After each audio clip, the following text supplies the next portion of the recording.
They came for the wrong daughter, sitting in the front row. My birth mother was not crying tears of joy. She was calculating my net worth. They thought they were walking into a reunion and walking out with a check, but when the dean lifted the microphone, my mother froze. The program did not list their last name anymore, and what I was about to say would ensure they never hid behind their excuses again. My name is Nora Chavez, and for the last 15 years, I have waited for this exact moment to suffocate the people who gave birth to me. I stood in the wings of the stage, the heavy velvet curtain obscuring me from the sea of faces in the auditorium, but I could see them perfectly. The air conditioning backstage was blasting, sending a chill through the thin fabric of my graduation gown. Yet my hands were not cold from the temperature. They were ice cold from a rage that had been marinating for over a decade. It was a focused, sharp physical sensation, like holding a block of dry ice until it burns, out there, beyond the blinding stage lights. The Crestview University commencement ceremony was in full swing. The roar of applause for the previous speaker was deafening, vibrating through the floorboards beneath my heels. It was a day of triumph for everyone else. Families were weeping with joy, fathers were clapping until their palms stung, and graduates were throwing their caps in anticipation of a bright, lucrative future. But for me, this was not a celebration. It was an ambush. I adjusted the gold sash draped over my shoulders. Valedictorian, summa cum laude, editor-in-chief of the Law Review. These were just words etched onto heavy cardstock to most people. To me, they were weapons. I leaned closer to the gap in the curtain, narrowing my eyes to focus on the VIP section in the front row. The university had reserved these seats for the families of the top honor students. It was prime real estate, meant for the people who had sacrificed sleep and savings to get their children to this podium. And there they were, the imposters. My birth mother sat with a posture that could only be described as aggressively regal. She had dyed her hair a rich, chestnut brown since I last saw her, likely to hide the gray that comes with age, though certainly not from the stress of raising a sick child. She wore a cream-colored suit that I knew cost more than my first car. She was sitting straight, her chin tilted up, but her eyes were not watching the stage. They were darting left and right, scanning the other families in the VIP section. She was calculating. I could practically hear the gears turning in her head as she assessed the net worth of the people around her, wondering who was worth networking with at the reception. She looked like a shark in silk. Next to her sat my birth father. He was less subtle. He had his phone out, shielding the screen from the glare of the overhead lights. He was not taking photos. He was not texting a congratulations message. His thumb was tapping rhythmically, impatiently against the screen. I knew that look. It was the look of a man refreshing his banking app or checking the status of a pending transaction. He looked bored, annoyed even, as if the ceremony were a mandatory meeting he had to endure before his bonus check cleared. They looked spectacular. They looked like the perfect, supportive, upper-middle-class American parents. They looked like liars. I shifted my gaze 2 seats to the left. The air caught in my throat. There was the woman who actually deserved to be here, Gabby, my real mother in every way that mattered. Even if biology disagreed, she was wearing her Sunday best, a floral dress she had bought specifically for today, and she was clutching a bouquet of supermarket flowers so tightly that the stems were bending. Her eyes were already red. She was not looking around to see who was watching her. She was not checking her phone. She was staring at the empty podium with a fierce, unwavering pride that made my chest ache. She looked small next to the imposing figures of my birth parents, but she was the only giant in that row. The irony was suffocating. My birth parents did not know who Gabby was. To them, she was just another audience member. They had no idea that the woman sitting inches away from them was the one who had stayed awake through the fever dreams, the one who had worked triple shifts to pay for the textbooks that got me here. They did not know she was the reason I was alive. They had come back for one reason only: the rumors. News travels fast in elite circles. They had heard that the valedictorian of Crestview Law had already been scouted by 3 major firms in New York and D.C. They had heard the whispers about signing bonuses. They had heard that the daughter they discarded like medical waste 15 years ago was about to become a very wealthy woman. They were not here for a reunion. They were here for a return on an investment they had canceled years ago. The master of ceremonies, a tall man with a booming voice, stepped up to the microphone. The room quieted down, a hush of anticipation sweeping over the crowd. "And now," the MC announced, his voice echoing off the high ceiling, "it is my distinct honor to introduce the valedictorian of the class of 2026. I took a deep breath. This was it. "This student has demonstrated unparalleled academic excellence," the MC continued, reading from the script I had reviewed yesterday. "Recipient of the Dean's Award for Distinguished Service, a fierce advocate for patient rights, and a future force in the world of medical litigation." The giant jumbotron screens on either side of the stage flickered. The camera crew, following their cue, panned the camera directly to the VIP section. I watched the screen from my vantage point. The camera zoomed in on my birth parents. This was their moment. They had been waiting for this public validation. My birth mother shifted, angling her body toward the lens, putting on a practiced, dazzling smile of maternal adoration. My birth father finally put his phone away, buttoning his jacket to look presentable. They leaned in slightly toward each other, presenting the image of a united, proud front. They were ready to wave. They were ready to accept the applause of thousands of people for a job they did not do. They expected to hear the name they had given me. They expected to hear Whitfield. The dean leaned into the microphone. He adjusted his glasses. Looking down at the card in his hand, he paused for dramatic effect. "Ladies and gentlemen, please welcome." My birth mother's smile was at its peak. She was practically glowing with the anticipation of reflected glory. "Our valedictorian, Nora Chavez." The name rang out like a gunshot on the massive screen. The reaction was high definition and instant. It was better than I had imagined. My birth mother did not just stop smiling. Her face collapsed. It was as if the muscles controlling her expression had been severed. She froze, her mouth slightly open, her eyes widening in a mixture of confusion and horror. The clapping started around her, a thunderous wave of applause, but she sat there like a statue. The name Chavez had hit her like a physical blow. It was a slap in the face. It was the name of the Hispanic nurse they had left me with. It was the name of the help. It was a rejection of their lineage. Broadcast live to the entire auditorium. My birth father looked stunned, his head snapping toward his wife as if to ask if he had heard correctly. The arrogant boredom was gone, replaced by a sudden, sharp panic. They were not being celebrated. They were being erased. The camera lingered on them for a second too long, capturing their shock for everyone to see.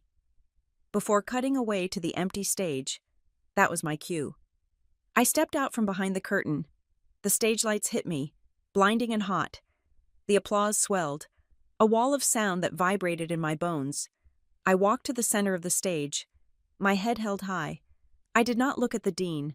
I did not look at the professors. I walked straight to the podium and gripped the sides of it with my cold hands. I looked down.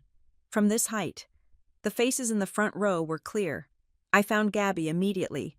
She was crying openly now, beaming, clapping so hard her hands must have hurt. She mouthed something that looked like "I love you." Then, I shifted my gaze. I locked eyes with the woman with the chestnut hair and the man in the expensive suit. They were staring up at me, their faces pale. My birth mother looked like she was trying to solve a complex math problem in her head. She was looking at my face, searching for the 13-year-old girl she had abandoned in a hospital room, trying to reconcile that frightened child with the woman standing above her. She looked terrified, not because she missed me, but because she realized she had lost control of the narrative. She realized that the Whitfield brand she protected so fiercely had just been denied. I leaned toward the microphone. The silence that fell over the room was heavy with expectation. I could feel the adrenaline coursing through my veins, sharp and electric. I remembered the day they left. I remembered the sound of their shoes clicking on the hospital linoleum as they walked away without looking back.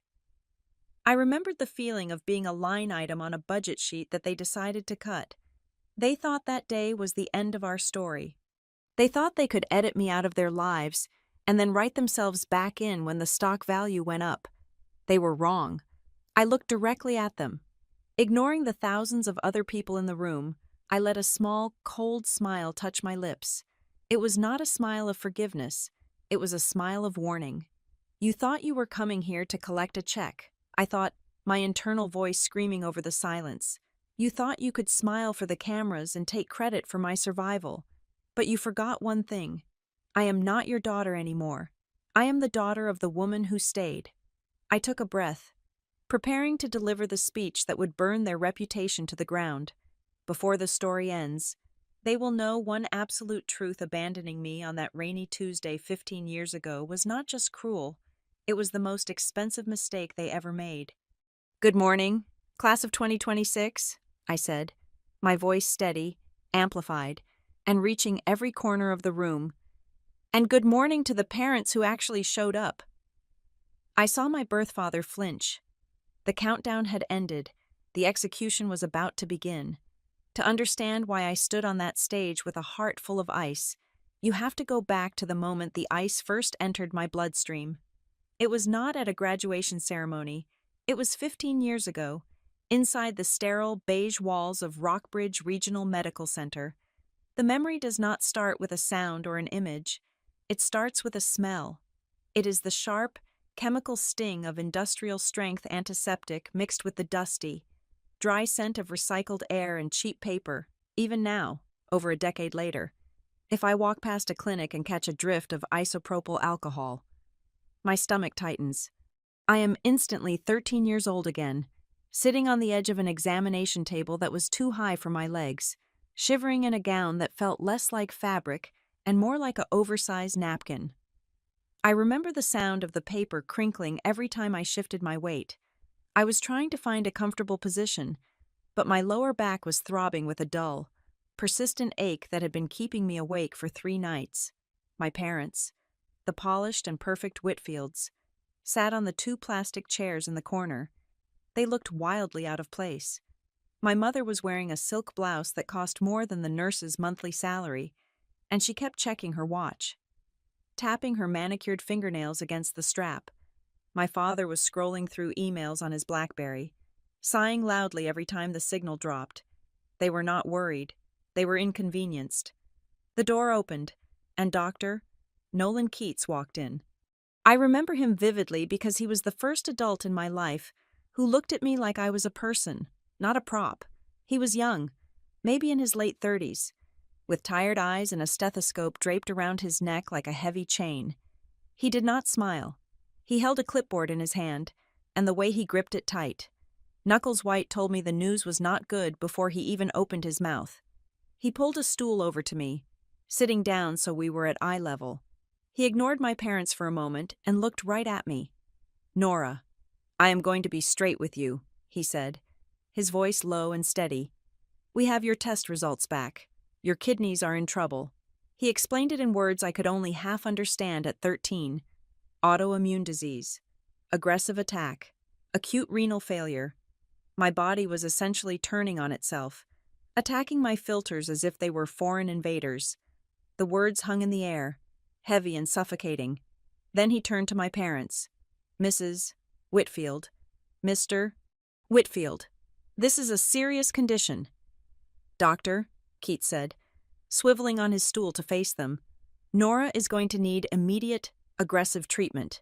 We are looking at dialysis starting as soon as tomorrow, and she will likely need a transplant down the line. It is a long road, but the prognosis is manageable if we follow the protocol strictly. She can live a full life." The room went silent. The hum of the fluorescent lights seemed to get louder. I waited for my mother to rush over and hug me. I waited for my father to ask, "Is she in pain, or is she going to be okay instead?" My father cleared his throat. He put his phone away, but he did not look at me. He looked at the doctor. "What are we talking about here?" he asked. "Doctor," Keats blinked, confused. "I'm sorry. The numbers," my father said, his voice flat and businesslike. "What is the financial exposure?" Our insurance plan has a lifetime cap for catastrophic care. I need to know if this is going to exceed it. Doctor. Keats looked at my father as if he were speaking a foreign language. Then, he composed himself. Dialysis is expensive. Mr. Whitfield, we are talking about tens of thousands of dollars a month, potentially. The transplant surgery, the anti-rejection drugs, the hospital stays. It could run into the hundreds of thousands over the next few years. My mother made a small, strangled noise. She looked at my father, her eyes wide with a specific kind of panic. It was not the panic of a mother losing a child. It was the panic of a socialite losing her standing. We cannot do that, she whispered. But in the small room, it sounded like a shout. Richard, we cannot do that. The portfolio is already leveraged for the remodel, and we have the trust for Kendall. Kendall, my older sister, the golden child, the one who is currently at an elite boarding school in Connecticut, preparing for an Ivy League future. My father nodded slowly, doing mental math. He looked at me, then back at the doctor. We have a liquidity issue, he said, as if discussing a bad stock trade. We have set aside a specific amount for our children's education and future. Kendall is entering her prep year. If we divert those funds to this, we compromise her acceptance chances. We compromise everything we have built. Doctor, Keats looked horrified. He stood up, his face flushing slightly. Mr. Whitfield, we are talking about your daughter's life, not a tuition payment. There are other options. My mother interjected quickly, smoothing her skirt. Surely there are programs grants charity care, doctor. Keats took a deep breath, trying to remain professional. There are programs, he said stiffly. The hospital has an indigent fund for families who cannot pay. There is state assistance. However, those require a financial disclosure. You would have to prove you cannot afford the care. My mother recoiled as if he had slapped her. Absolutely not, she hissed. We are not applying for welfare. Do you know who we are? If the club found out we were on the indigent list, we would be laughingstocks. The board of directors at Richard's firm would hear about it. We cannot have a paper trail showing we are taking handouts. It is social suicide. I sat on the table, clutching my knees. I felt invisible. They were talking about me like I was a broken appliance that cost too much to fix, but they were too embarrassed to leave on the curb. So, Doctor, Keats said, his voice turning icy, you will not pay because it ruins your financial plan, and you will not accept aid because it ruins your reputation. What exactly do you suggest we do? Nora needs dialysis. Without it, her toxicity levels will rise, and she will go into a coma. That is not a negotiation. My father stood up. He walked to the window and looked out at the parking lot. He was silent for a long minute. When he turned back, his face was completely blank. It was the face he wore when he fired people. There is a third option, he said calmly. My mother looked at him. If she is a ward of the state, my father said, the state assumes full financial responsibility for her medical care. Correct. Doctor. Keats froze. He looked from my father to me, then back to my father. That, strictly speaking, that is true for children in the foster system. Doctor, Keats said, stumbling over the words. But that is for children who have no guardians, children who have been removed from unsafe homes. You are her parents. You are standing right here. My father buttoned his suit jacket. We are unable to provide for her medical needs. He stated, rehearsing the legal line, if we surrender custody, she becomes eligible for Medicaid immediately. The state pays for the dialysis. The state pays for the transplant. It does not touch our insurance cap. It does not touch Kendall's college fund. And because the records are sealed for minors in state care, no one at the club needs to know. I stopped breathing. The air in the room seemed to vanish. You want to give her away, doctor? Keats asked, his voice rising in disbelief. You want to abandon your daughter to the foster system to save $200,000? It is the only logical solution, my mother said, catching on to my father's plan. Her voice became stronger, more confident now that she saw a way out. We are doing what is best for the family as a whole. Nora will get the care she needs. The government has deep pockets for this sort of thing, and we keep our lives intact. It is a win for everyone. I finally found my voice. It came out as a small, broken croak. "Mom," I whispered. She did not look at me. She looked at the wall behind me. "Mom, I'm scared," I said, louder this time. "Please, I don't want to go with strangers. I'm sick." My mother finally turned her head. Her eyes were dry. There was no warmth in them, only a glassy, detached resolve. She reached out and patted my knee, but her hand felt like it was touching a dirty surface. "You will be fine." "Nora," she said. Her tone was the same one she used when I scraped my knee as a toddler, dismissive and airy. "This is just logistics, honey. You are going to get excellent doctors. The state has to take care of you. It is the law. But you won't be there." I said, tears finally spilling over. "We have to focus on Kendall right now," she said, as if that explained everything. "She is so close to Stanford. You understand, don't you? We can't wreck her future just because you got sick. That wouldn't be fair to her." "Fair?" She used the word fair. "Doctor," Keats stepped between them and me. He looked like he wanted to punch my father. "I am calling social services," he said. "But let me be very clear with you people. This is not a paperwork shuffle. If you surrender custody, you are severing your parental rights. You do not get to visit when it is convenient. You do not get to act like parents when she recovers. You are abandoning her." "We understand the terms," my father said, checking his watch again. "How long will the social worker take?" "I have a tea time at 3 o'clock. "Doctor," Keats stared at him with pure hatred. "Get out," he said quietly. "I will handle the transfer. Just get out of my office." My father nodded, satisfied. "Come on. Helen." They stood up. My mother smoothed her skirt again. They walked toward the door. I watched them. I watched their backs. I willed them to stop. I willed my mother to turn around, to burst into tears, to say it was a mistake, to say she would sell the house, sell the cars, sell everything before she let her sick 13-year-old daughter face the world alone. She reached the door handle. She paused. My heart hammered against my ribs. She's going to turn back. I thought, she loves me. She opened the door.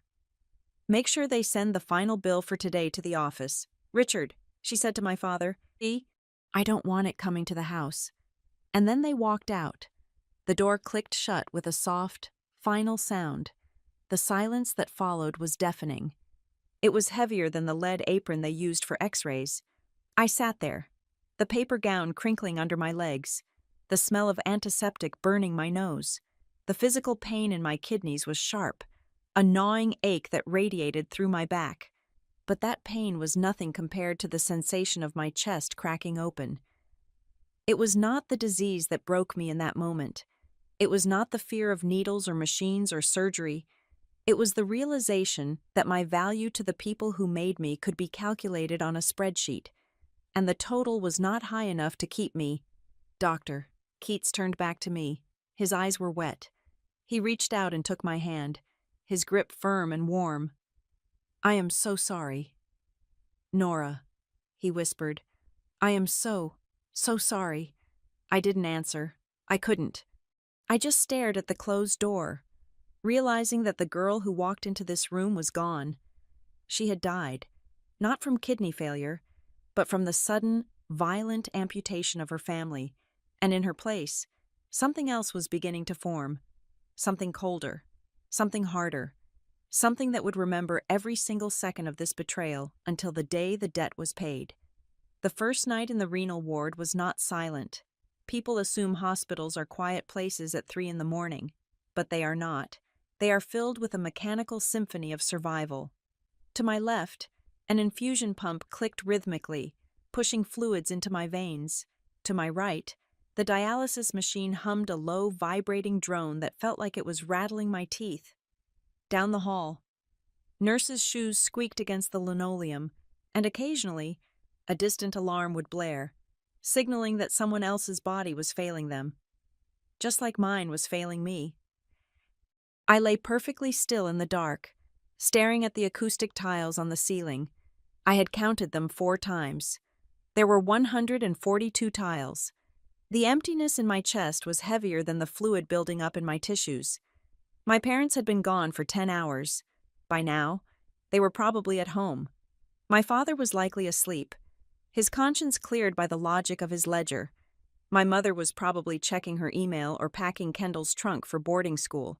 They had driven away, and the world had not stopped turning.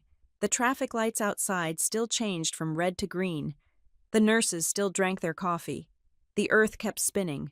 The realization hit me with the force of a physical blow. If I died in this bed tonight, if the toxins in my blood finally overwhelmed my heart and stopped it, the only thing that would change for the Whitfield family was that their insurance premiums would not go up. I was disposable. I closed my eyes, trying to force myself to disappear into the mattress. I wanted to fade out. I wanted to be erased completely so I did not have to feel the shame of being the daughter who wasn't worth the investment. The door to my room slid open. It wasn't the tentative push of a volunteer or the hurried shove of a doctor on rounds. It was a steady, deliberate slide. Light from the hallway spilled across the floor, and a silhouette stepped in. I squeezed my eyes shut tighter, pretending to be asleep. I did not want pity. I did not want another social worker asking me how I felt about being a ward of the state. "Nora, I know you are awake," a voice said. It was not a soft, cooing voice. It was deep, textured, and calm. It sounded like the voice of someone who had seen everything and was surprised by nothing. I opened my eyes. Standing at the foot of my bed was a woman who looked like she could hold up the ceiling if the building collapsed. She was not tall, but she had a presence that filled the room. She wore navy blue scrubs that were crisp and clean, and her dark hair was pulled back into a practical, no-nonsense bun. Her ID badge read, Gabriela Santos, RN. She did not smile at me. She did not give me the sad puppy dog eyes that the other nurses had been giving me all evening. She picked up my chart, checked the monitors, and then looked directly at me. Her eyes were dark and steady, refusing to look away or gloss over the reality of the situation. "My name is Gabby," she said. "I am your primary nurse for the night shift. I need to check your vitals, and I need you to tell me if your nausea is above a 5 on the scale." I blinked, surprised by her directness. "It's a 6, I whispered. She nodded, marking something down. "I will get you something for that. It will make you drowsy, but it will stop the room from spinning." She moved efficiently, adjusting the lines, checking the catheter site on my chest. Her hands were gentle but firm. She didn't treat me like glass. She treated me like a person who needed maintenance. When she finished, she pulled the rolling stool over to the side of the bed and sat down. "She didn't leave, Doctor. Keats told me the situation," she said.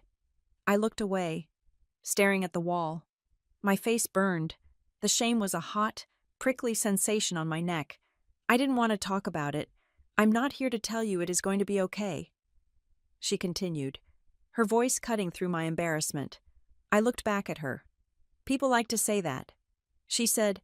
"They like to say everything happens for a reason or it will all work out. That is garbage. What happened today is terrible. It is unfair, and it is going to hurt for a long time. The treatment you are starting is going to be exhausting. You are going to be tired. You are going to be angry." She leaned forward slightly, resting her hands on her knees. "But here's what I can promise you. Nora, you are going to do this hard thing, and you are not going to do it alone. Not while I am on this floor. The dam inside me, which I had been holding up with sheer will since my parents walked out of Dr. Keats's office, suddenly cracked. A sob ripped out of my throat before I could stop it. It was an ugly, jagged sound. I covered my face with my hands, mortified. I was a Whitfield. We did not cry in public. We did not show weakness to the help, but I wasn't a Whitfield anymore. I was just a sick kid in a dark room. I cried until my ribs ached. I cried for the life I was supposed to have, for the bedroom I would never sleep in again, for the parents who chose money over me. Through it all, Gabby did not say a word. She did not hush me. She did not tell me to be brave. She simply reached into her pocket, pulled out a box of tissues, and placed it within my reach. Then she sat there. She stayed. She became an anchor in the room, a solid point of gravity that kept me from floating away into the abyss of my panic. When the tears finally stopped, leaving me gasping and hiccuping, I wiped my face, feeling humiliatingly messy. "Sorry," I croaked. "Don't apologize for existing," Gabby said sharply. She stood up and poured a cup of water from the pitcher on the tray table. She handed it to me. "Drink. Dehydration makes the headache worse." I took a sip. The water was cool. "Why do you care?" I asked, my voice barely a whisper. "I'm just a case file now." Gabby looked at me for a long moment. She seemed to be weighing whether to tell me something. Then, she sat back down. "I grew up in a neighborhood where sirens were the background music." She said, "My mother worked 2 jobs. My father was gone before I could walk. We didn't have much." She gestured to the hospital around us. "When I was 20, I was working as a nursing assistant. There was a boy, maybe 4 years old. Pneumonia. Bad lungs. His parents brought him in, dropped him off at the ER desk, and said they were going to move the car. They never came back. My breath caught in my throat. I watched that boy for 3 weeks," Gabby said, her eyes focusing on a memory I couldn't see. "He sat by the window every day waiting for a car that wasn't coming. The nurses were busy. The doctors were busy. Everyone made sure he had medicine and food, but no one had time to just be with him. I saw the light go out of his eyes. He got better physically, but inside, he just gave up." She looked back at me, her expression fierce. "I swore on my life that day that if I ever became a nurse, really became one, I would never let a child feel invisible on my watch. I don't care who signed what papers. You are in my bed. Nora, that makes you mine to protect." She stood up then, signaling the end of the conversation. "Now, rest. I will be at the station right outside your door. If you need me, you press that button. I will be here in 10 seconds." And she was, over the next 2 days. Gabby Santos became the only constant in my disintegrating world. She didn't just do her job. She memorized me. She noticed on the second morning that the smell of the hospital eggs made me gag, so she quietly swapped my tray for oatmeal and toast before I even woke up. She realized that the red gelatin reminded me of blood, so she made sure I only got the green lime kind. She learned the rhythm of my fear. She figured out that around 2 in the morning, when the hospital was at its darkest, was when the panic attacks hit, without me asking. She started doing her charting in my room at that hour. She would drag the computer cart in, sit in the corner, and work quietly. The soft clicking of her typing became a lullaby. It told me I was safe. It told me someone was awake, standing guard against the monsters, but the outside world was closing in. On the afternoon of the 3rd day, the door opened, and a woman in a gray business suit walked in. She looked exhausted. Her hair was frizzy, and she was carrying a stack of manila folders that looked heavy enough to break a table. "Nora," she asked, "I'm Tanya Merrick. I'm the social worker assigned to your case." Gabby was in the room, adjusting the flow on my dialysis catheter. She stopped what she was doing and moved to the head of the bed, standing just behind my shoulder. It was a subtle move, but it felt like a shield going up. "Hi," I said, gripping the sheet. Tanya sighed and pulled up a chair. She looked like a woman who had delivered too much bad news in her life and was tired of it. "I have been in contact with with Mr. and Mrs. Whitfield," Tanya said. She opened the folder. "The paperwork for the surrender of custody is being processed. They have signed the preliminary waiver of rights. It was official. The ink was drying." "So, where do I go?" I asked, trying to keep my voice steady. "An orphanage." "We don't call them that anymore," Tanya said gently. "It would be a group home, or a temporary foster placement. However, given your medical needs, it is complicated. Most foster families are not trained to handle home dialysis or the complex medication schedule you are on." She rubbed her temples. "Your parents are pushing for this to be expedited," she admitted, her voice tinged with frustration. They want the state to assume liability by the end of the week, so the insurance transfer is seamless. They are very efficient. Efficient. That was my father. So if you can't find a medical foster home, I asked, then you stay here. Tanya said, you become a boarder in the hospital until a placement opens up. It could be weeks. It could be months. I looked at the beige walls. The idea of living here, alone, surrounded by sickness, waiting for a stranger to decide they were willing to deal with my broken kidneys, felt like a prison sentence. I looked up at Gabby. Her face was unreadable. She was looking at Tanya, her eyes narrowing slightly. I cannot send her to a group home, Tanya muttered, looking at her notes. The infection risk is too high, and the hospital administration is going to pressure me to discharge her as soon as she is stable, because she is taking up an acute care bed. It was a trap. I was unwanted by my parents, and a logistical nightmare for the state. I can take her, a voice said. Tanya stopped shuffling papers. I froze. We both looked at Gabby. Excuse me, Tanya asked. I said, I can take her. Gabby repeated. Her voice was level, calm, and completely serious. I am a registered nurse with 15 years of experience in pediatric nephrology. I am certified for home dialysis. I know her protocol better than anyone. Tanya looked at Gabby's badge, then back at her face. Ms. Santos. That is very generous, but you are a staff member. There are boundaries. And do you even have a foster license? I have been a licensed emergency foster parent for the county for 2 years, Gabby said. I renewed my certification 6 months ago. My apartment has a spare room that passes inspection. I have no criminal record, and my finances are stable. She crossed her arms, standing tall in her scrubs. You said yourself, finding a medical placement will take months.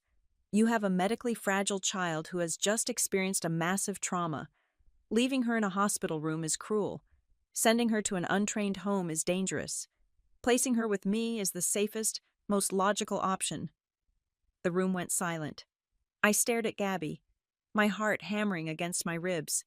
She was offering to take me home, not because she had to, not because she was paid to, but because she saw the boy in the window, and she was refusing to let me be him.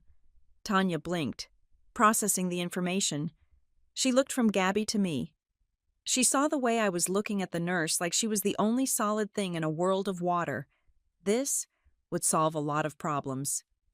Tanya admitted slowly, if your certification is active, I could petition for a kinship placement based on established rapport. It is unusual, but given the medical necessity. She looked at me. Nora. How do you feel about this? I looked at Gabby. She wasn't smiling. She was just watching me, offering me a lifeline without demanding I take it. Please, I whispered. I want to go with her. Tanya nodded. She closed the folder with a snap. Okay, I will draw up the emergency placement paperwork.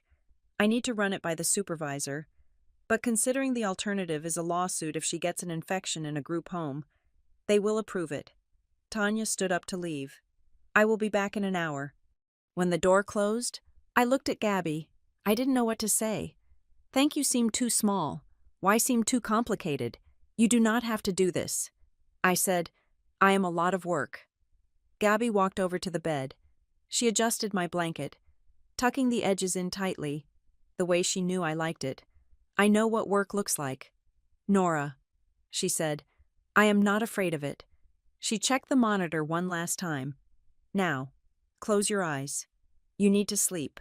When you wake up, we will worry about the rest, for the first time in 4 days.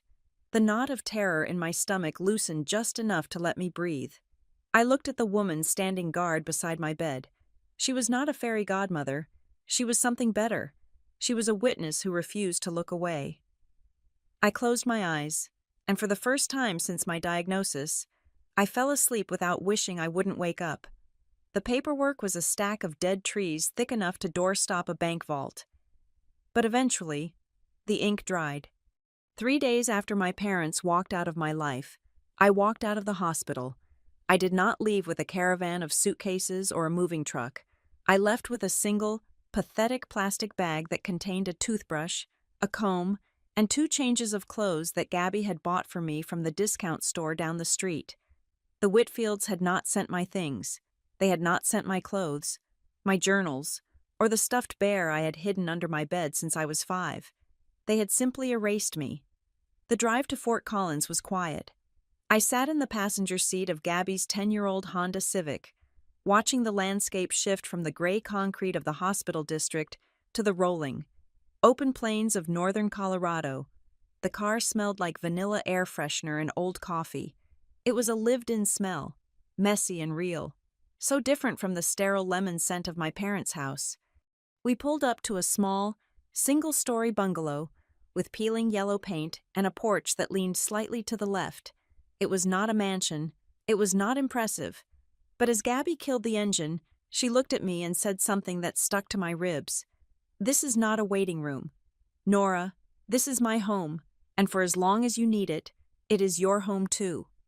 She led me inside. The living room was cluttered with books and colorful throw pillows. It felt warm. She walked me down a short hallway and opened a door. "This is your space," she said. I stepped inside.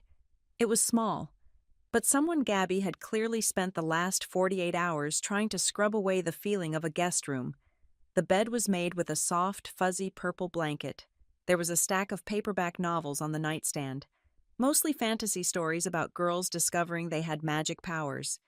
And there, pinned to the corkboard above the small wooden desk, was a piece of white cardstock. On it, written in bold, black marker, were 3 words: "You are safe here." I stared at the sign. My throat felt tight. "I don't have any money to pay you back," I said, my voice rough. "The Whitfields cut me off. I checked. My account is at 0. Gabby turned to me, her expression hardening instantly. She walked over, placed her hands on my shoulders, and looked me dead in the eye. "Listen to me," she said, her voice dropping an octave. "We are going to get one thing straight right now. You are not a tenant. You are not a debtor. You are not a business transaction. You are a child who is healing." "But the food," I stammered. "The medicine, the electricity. I am the adult," she interrupted firmly. "You are the kid. My job is to keep the lights on and the fridge full. Your job is to keep your kidneys working and finish your homework. That is the deal. Do not insult me by thinking I'm keeping a tab." She squeezed my shoulders once, then let go. "Now, unpack your bag. I am making tacos." That was the beginning of the montage of my new life. It wasn't a movie montage set to upbeat music. It was a gritty, exhausting sequence of survival. Our lives began to revolve around the refrigerator. It was a white, humming beast covered in magnets. But the centerpiece was a massive dry erase calendar that Gabby had drawn. It looked like a battle map. Every single square was filled with color-coded scribbles. Red ink was for dialysis appointments. Blue ink was for medication times. Green ink was for schoolwork. Black ink was for Gabby's shift schedule. That calendar was the only thing keeping me alive. My autoimmune condition was a monster that did not sleep. The fatigue was a physical weight, like wearing a lead vest 24 hours a day. There were mornings when I could not lift my head off the pillow because my blood pressure had bottomed out. There were nights when I threw up until my throat was raw because the new medication was fighting with my stomach lining. Through it all, Gabby was a machine. She would wake me up at 5 in the morning to check my vitals before she went to her shift. She would leave sticky notes on the bathroom mirror. "Drink your water. Take the blue pill. You are strong." She would come home after 12 hours on her feet, smelling of disinfectant and exhaustion, and the first thing she would do was check my ankles for swelling. She never sighed. She never rolled her eyes. She never looked at me with that burdened look my father used to give me when he had to drive me to soccer practice. But the sickness had a cost beyond the physical. I was falling behind. The private school I used to attend had quietly unenrolled me the moment my tuition check stopped coming. The public school system was an option, but my immune system was so shot that Dr. Keats forbade me from stepping foot in a crowded cafeteria. I was stuck in limbo. One evening, I was sitting at the kitchen table, staring at a math textbook I had checked out from the library. The numbers were swimming. I slammed the book shut, tears stinging my eyes. I'm going to be stupid, I whispered to the empty room. I'm going to be a dropout. Gabby walked in, carrying a basket of laundry. She set it down and looked at the book. What is the problem? She asked. I don't get it, I said, gesturing at the page. And I'm 3 months behind everyone else. I'm never going to catch up. I should just get a job at a diner and forget about college. Gabby sat down opposite me. She didn't offer empty comfort. She pulled the book toward her. My mother cleaned houses so I could go to nursing school. She said, I did not scrub bedpans for 20 years so you could give up on algebra because you are tired. She opened the book. We are going to do homeschooling, she announced. I already filed the paperwork with the district. But you work all day, I argued. Then we study at night, she said simply. And we did, every night, after dinner. The kitchen table became a classroom. Gabby wasn't a teacher, but she was tenacious. We learned history while she folded scrubs. We did biology while my dialysis machine hummed in the background. When I was too weak to sit up, she would lie next to me in my bed and read English literature out loud, doing different voices for the characters until I laughed. She was stitching the gaps in my education together with sheer willpower. A few weeks later, Tanya Merrick, the social worker, came for a home visit.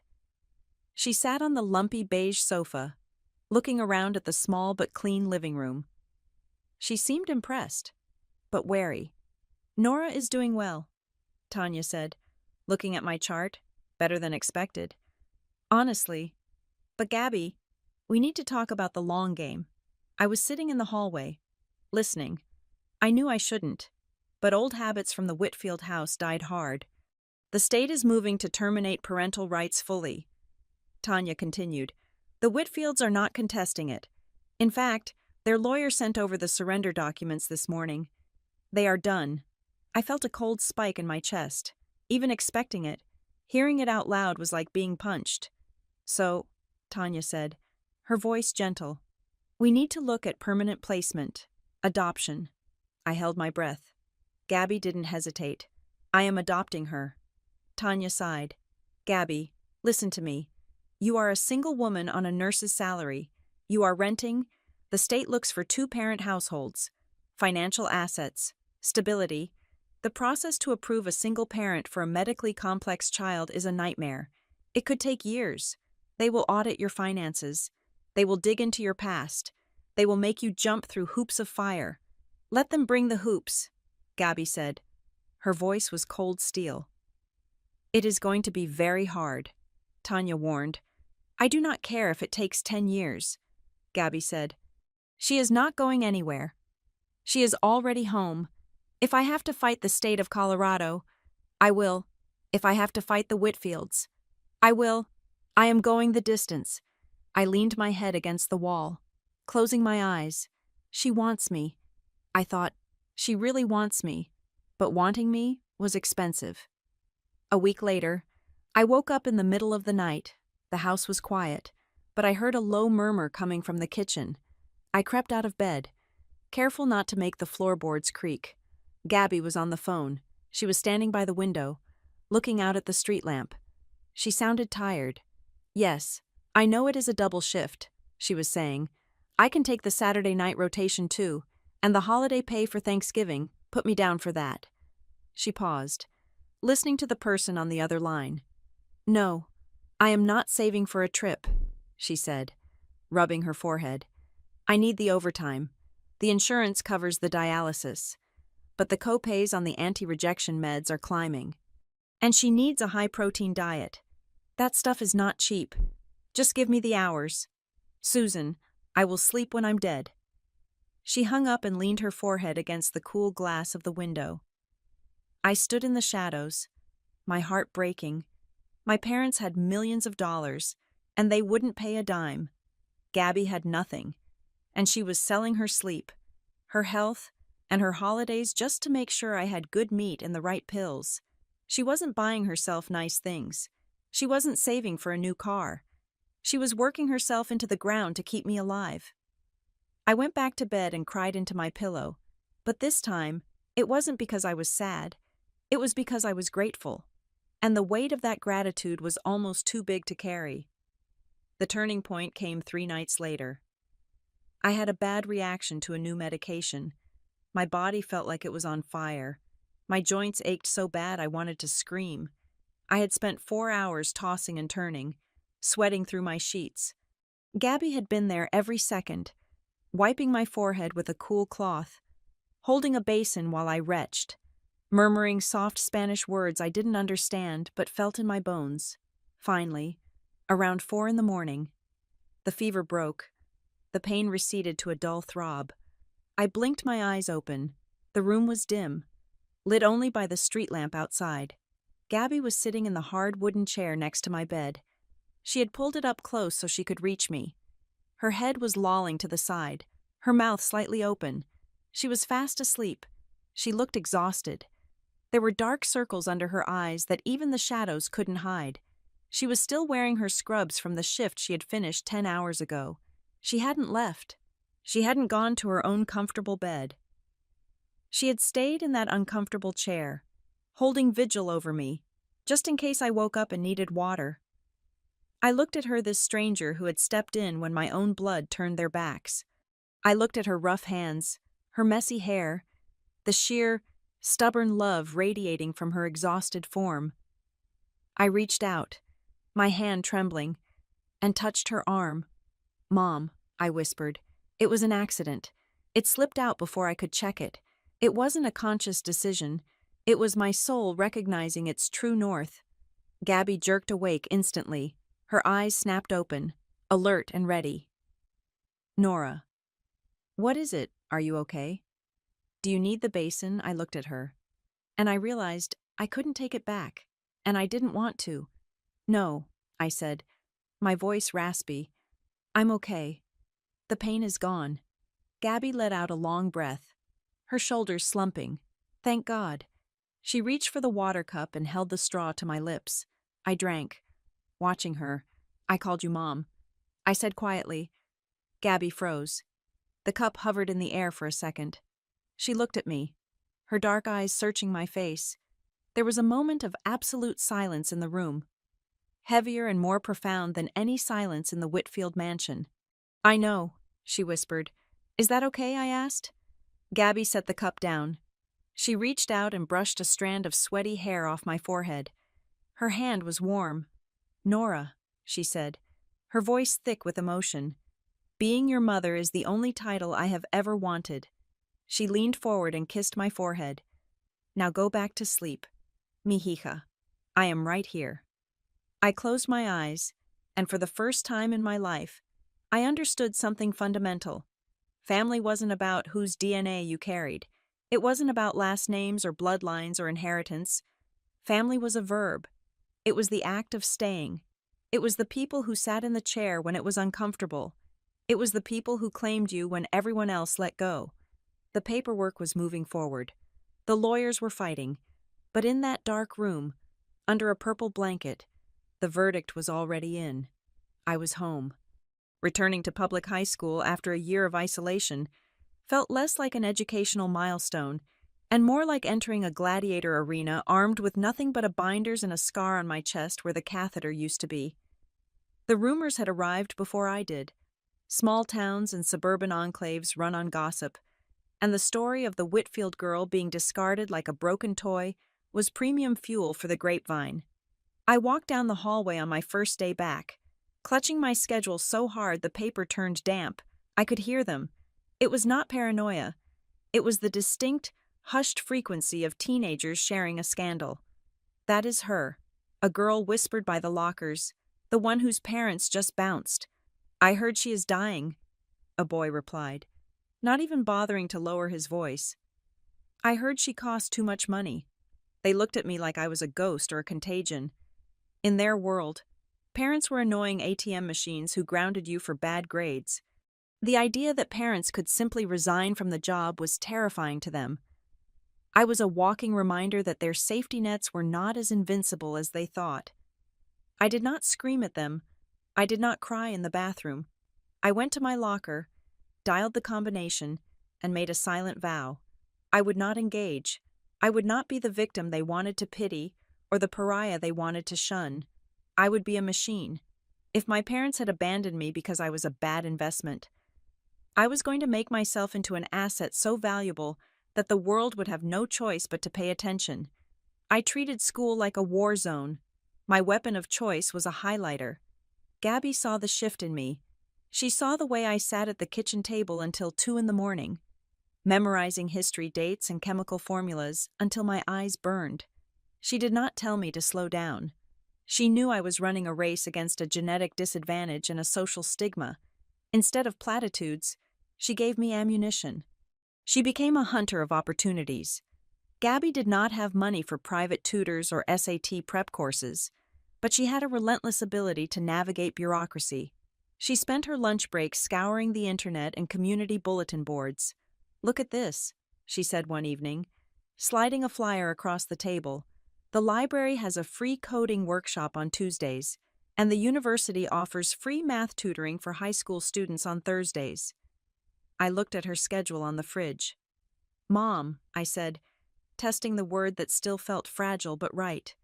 "You work on Thursdays." I swapped shifts with Brenda. She said, not looking up from her chopping board, "I will drive you. You need calculus if you want to get into a top-tier program." She was not pushing me for the sake of a bumper sticker or a bragging right at a dinner party. She was pushing me because she knew what it felt like to be trapped by circumstance. "I want you to have choices. Nora," she told me once, when I fell asleep over my biology book, "poverty takes away your ability to choose. Sickness takes away your ability to choose. Education is the only thing that gives it back." So I took every choice she offered.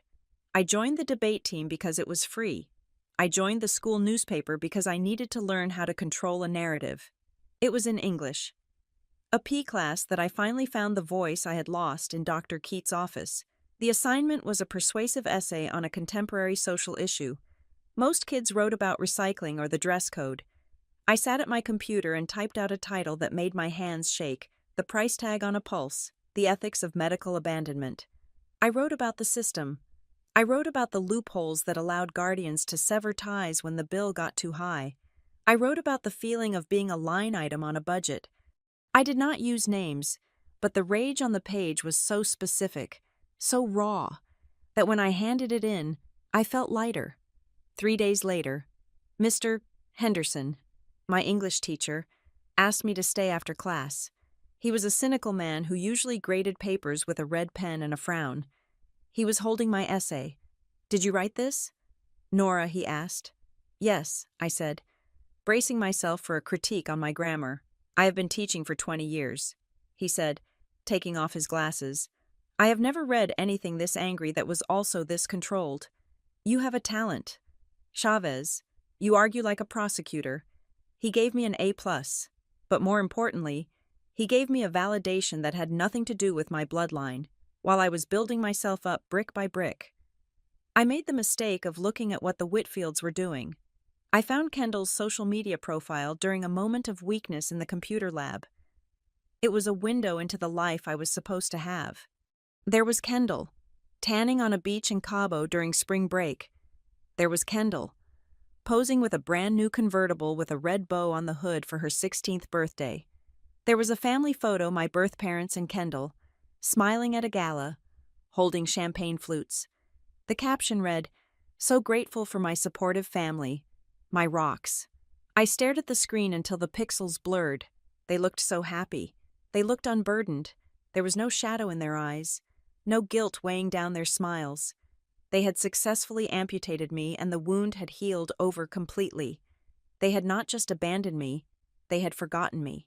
I wanted to throw the monitor through the window. Instead, I printed the photo. I folded it into a tiny square and put it in my wallet.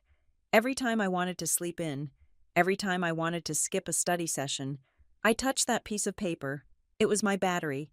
Then came the summer before my senior year. Mr. Henderson had nominated me for the National Student Leadership Summit in Washington, D.C. It was a prestigious program, a direct pipeline to Ivy League admissions.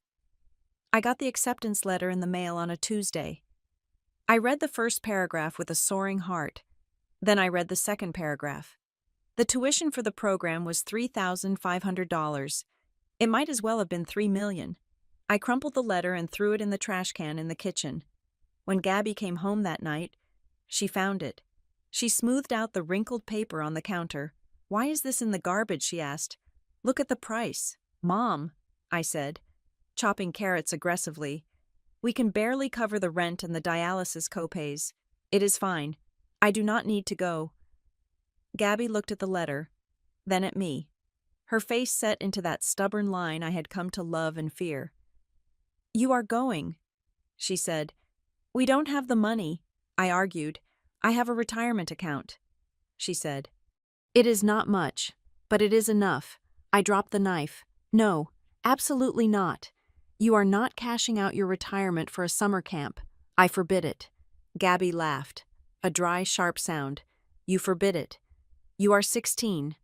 Nora, you don't forbid me from doing anything. Listen to me. This is not a camp. This is a room where decisions are made. You belong in that room.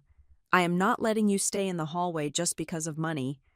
But we will figure it out," she said firmly. "I picked up extra shifts at the urgent care center. We will make it work. You go. Mom pays. I went to D.C. I wore thrift store blazers and took notes on a notepad I got for free from a hotel, sitting next to kids whose fathers were senators. And I realized something terrifying and empowering. I was smarter than them. They had connections, but I had hunger. They debated policy as a theoretical exercise. I debated it as a matter of survival.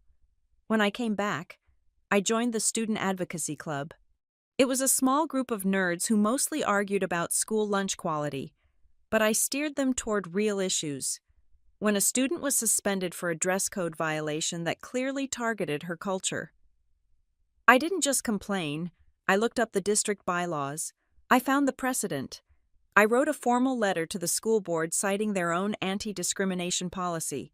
The principal called me into his office. He looked annoyed, but he also looked wary.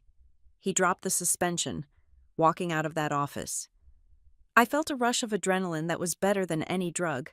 I realized I didn't just want to write essays. I wanted to rewrite the rules. I wanted to use the law as a shield for people who had no one else to stand in front of them. I told Gabby that night over dinner, "I'm going to be a lawyer." She smiled, tired but proud. I figured, "You like to argue too much to be anything else." The next week, she took me to a small, nondescript office building downtown. It was not a glass tower. It was the office of the Community Legal Aid Society. She introduced me to a woman named Sarah Jenkins, a lawyer who spent her days fighting evictions and navigating Medicaid denials. Sarah was not wearing a designer suit. She looked overworked, just like Gabby. But when she spoke, she had a precision that was lethal. "Gabby told me you are interested in the law," Sarah said, leaning back in her creaking chair. "She says you have a story." I told her. Not the emotional version, but the factual one. The abandonment, the medical neglect, the ward of the state status. Sarah listened without interrupting. When I finished, she looked at me over her glasses. "You are angry," she observed. "Yes," I said. "Good," she said. "Anger is fuel. But anger without evidence is just noise. If you want to survive in this world, Nora, especially against people with money like your birth parents, you need to understand one thing." She tapped a thick file on her desk. "The truth does not need to scream," she said. "It needs a file. It needs documentation. It needs dates, times, signatures, and receipts. The person with the best paper trail wins." That sentence changed my life. I went home and pulled out the plastic bin I kept under my bed. Until then, it had been a chaotic mess of painful memories. I dumped it out on the floor. I started organizing. I created a file for the medical bills the Whitfields had forwarded to me before I left. I created a file for the letters from the insurance company denying coverage. I found the copy of the voluntary surrender of parental rights document that Tanya had given me.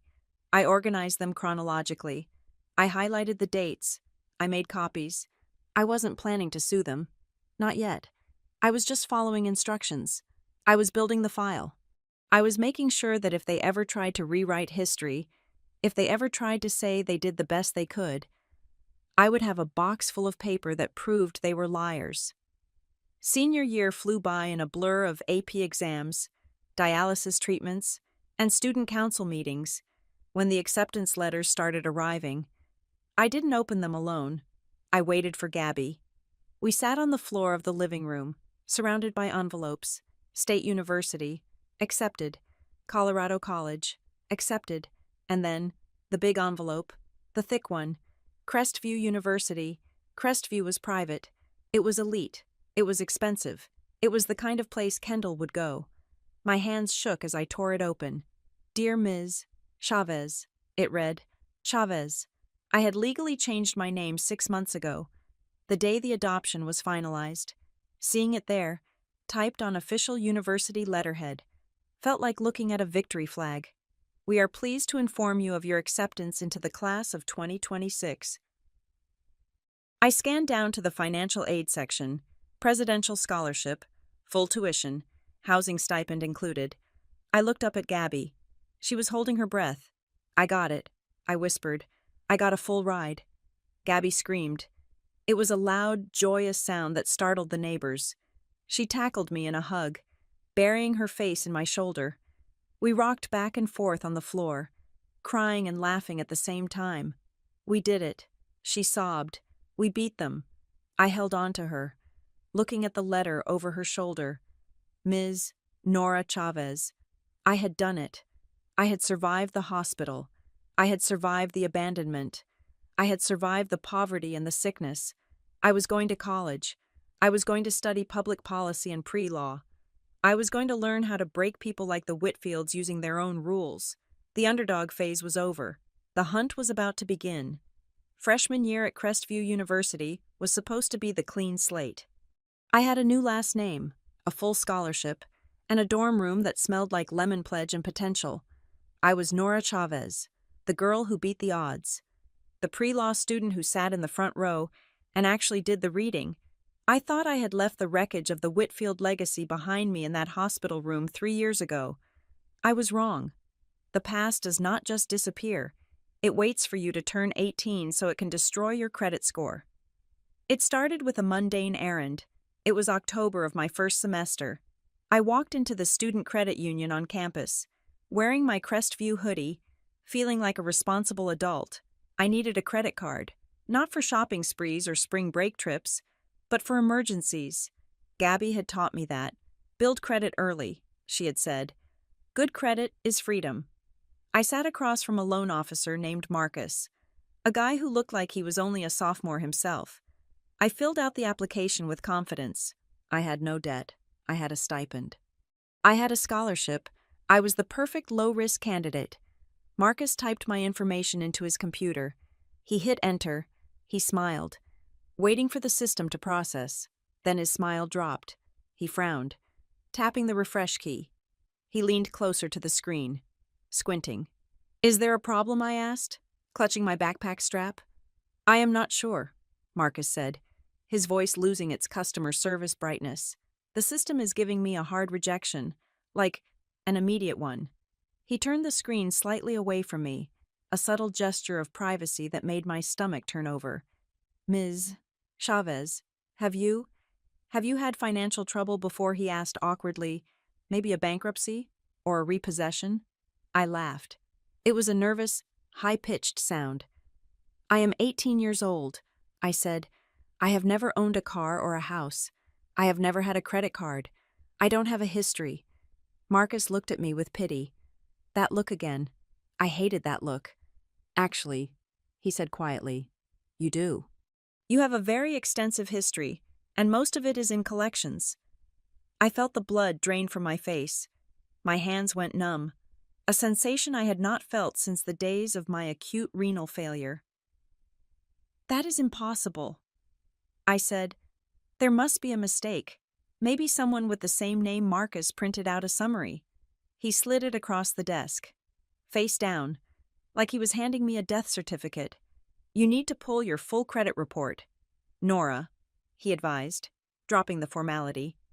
But this shows 4 credit cards maxed out and charged off, a utility bill in default, a personal loan that went to a collection agency 2 years ago, I took the paper. I walked out of the credit union into the bright autumn sunlight. But the world felt gray. I went straight to the library. I found a corner terminal, hidden behind a stack of law journals.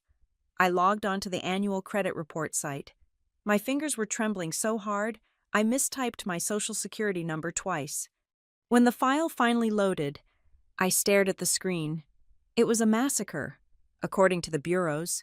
Nora Whitfield, the name I had legally abandoned, had been a very busy teenager. There was a credit card opened 5 years ago. Limit, $5,000. Balance, $5,200 with interest. Status charged off. There was a cable bill for a premium package, unpaid for 6 months, sent to collections.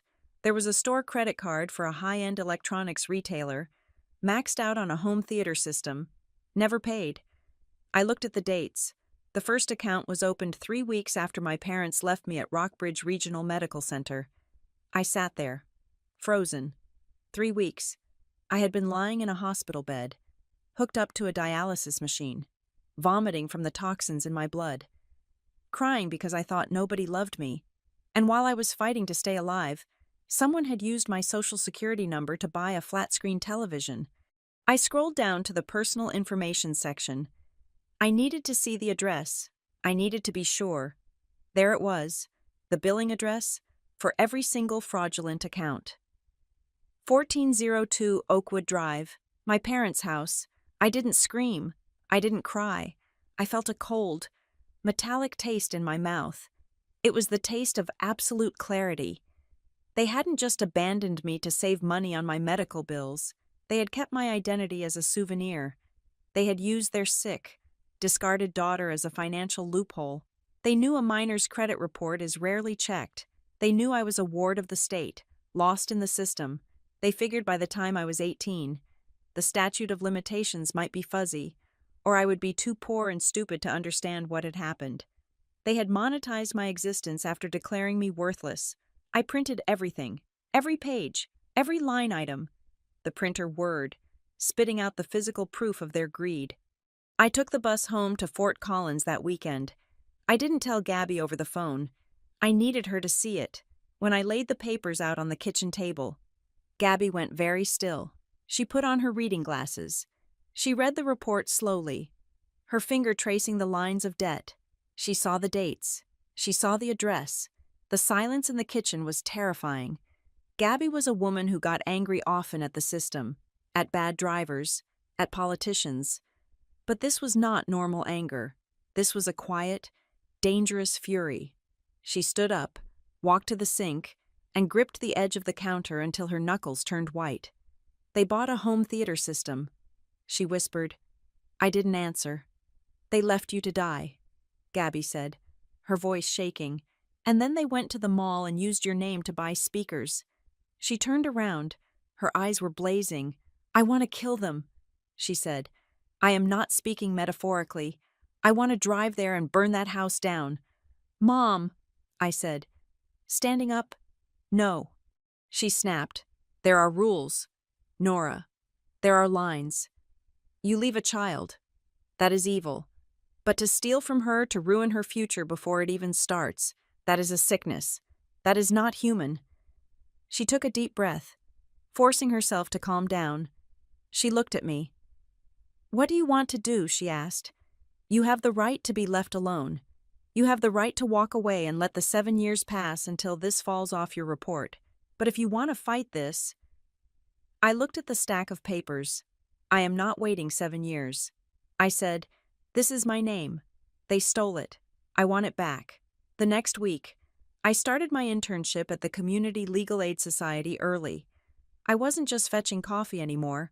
I was a woman on a mission.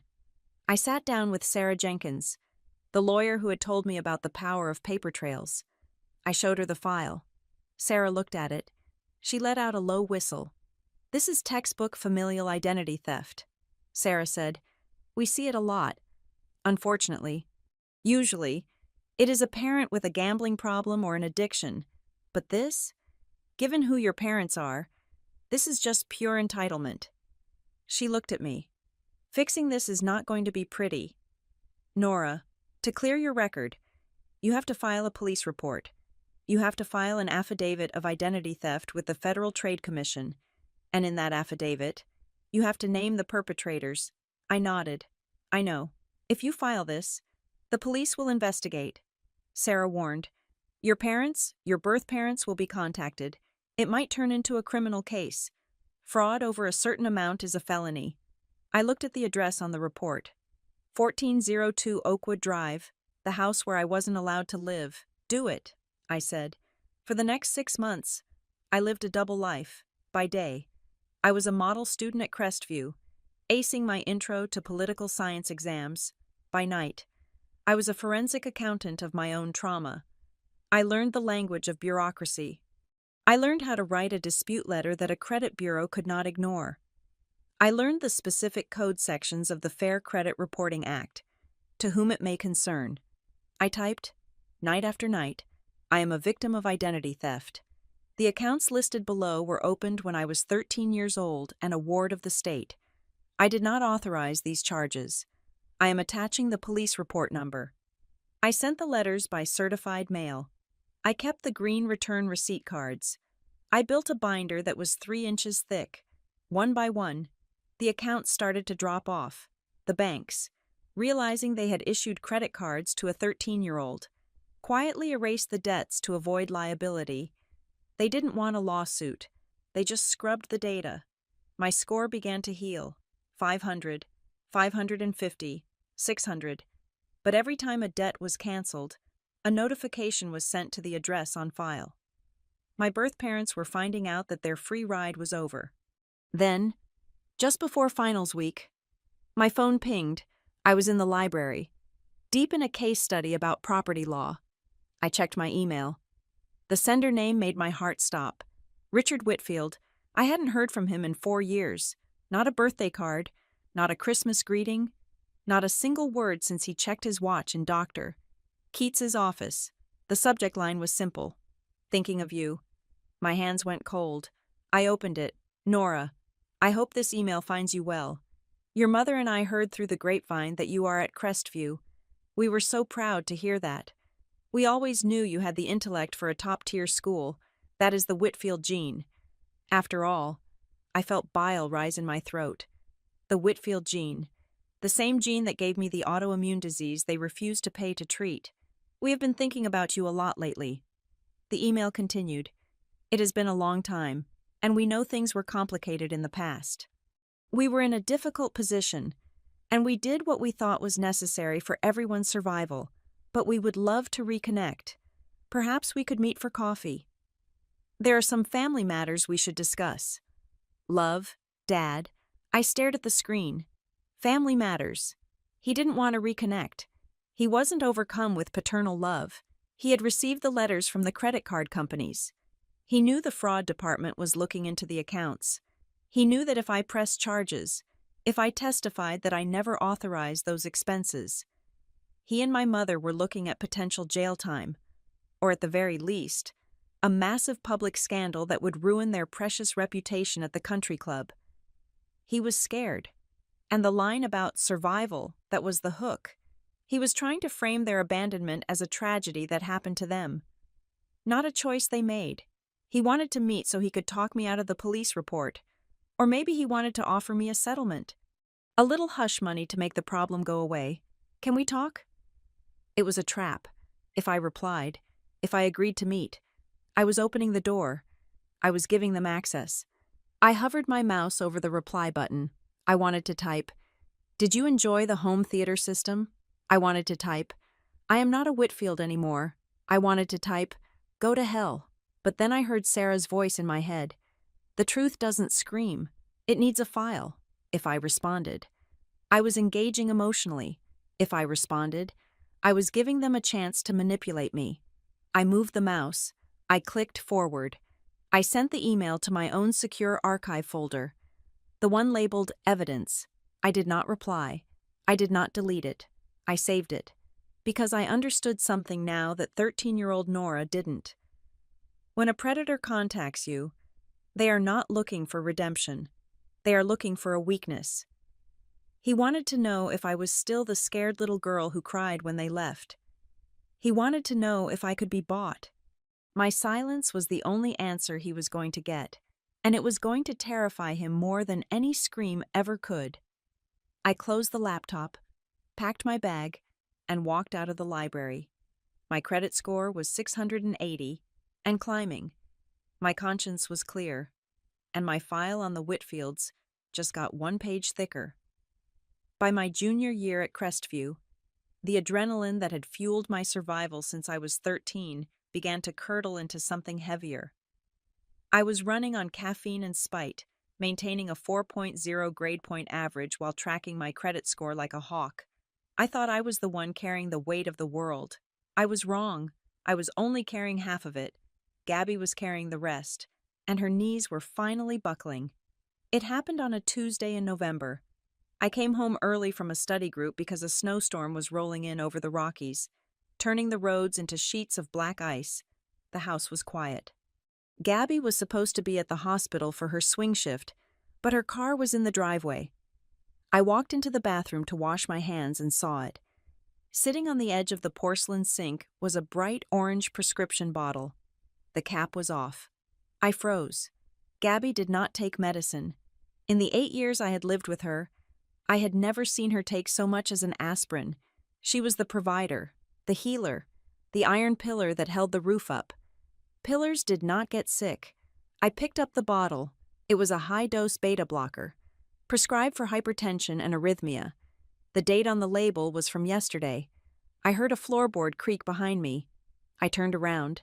Gabby was standing in the doorway, wearing her bathrobe. She looked smaller than I had ever seen her. Her skin, usually a warm olive tone, looked gray and papery. There were deep lines carved around her mouth that I had somehow managed to ignore for months. "Put that down." "Nora," she said, her voice lacking its usual command. "How long?" I asked, holding the bottle up. "How long have you had a heart condition?" She sighed, walking over to take the bottle from my hand. She capped it with a sharp click. "My blood pressure has been creeping up for a year," she admitted. Refusing to meet my eyes, the doctor says it is stress, years of cortisol, years of double shifts and sleeping in chairs and eating vending machine food. She walked past me into the kitchen, moving with a stiffness that terrified me. I followed her. "You are sick because of me," I said. The words tasted like ash. "You worked those double shifts to pay for my dialysis. You worked the holidays to pay for my textbooks. You broke your body to fix mine." Gabby turned on the kettle. She leaned against the counter, looking out the window at the falling snow. "I did what a mother does," she said quietly. "I do not regret a single hour of it, but—" She paused, and the silence stretched tight between us. "But the engine is sputtering." "Nora," she whispered, "I cannot keep up the pace. The hospital wants me to move to an administrative role, desk work, case management. It pays significantly less, no overtime, no holiday bonuses." She turned to face me, and I saw real fear in her eyes. Not fear of dying, but fear of failing me. "I have to slow down," she said. "But if I do not know how we cover your final year. I do not know how we pay the rent." I looked at this woman who had saved my life. I looked at the gray in her hair and the tremor in her hands. She had spent her vitality to buy my future. I walked over and took her hands. They were cold. "You are done," I said firmly. "You take the desk job. You take the weekends off. You sleep for 8 hours a night." "But the bills—" She started to protest. "I am not 13 anymore," I interrupted. "It is my turn to carry the load." The next day, I picked up 2 part-time jobs.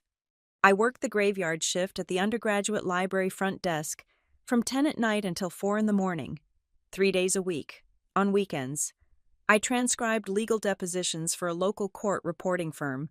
My life became a blur of time management. I slept in 2-hour bursts.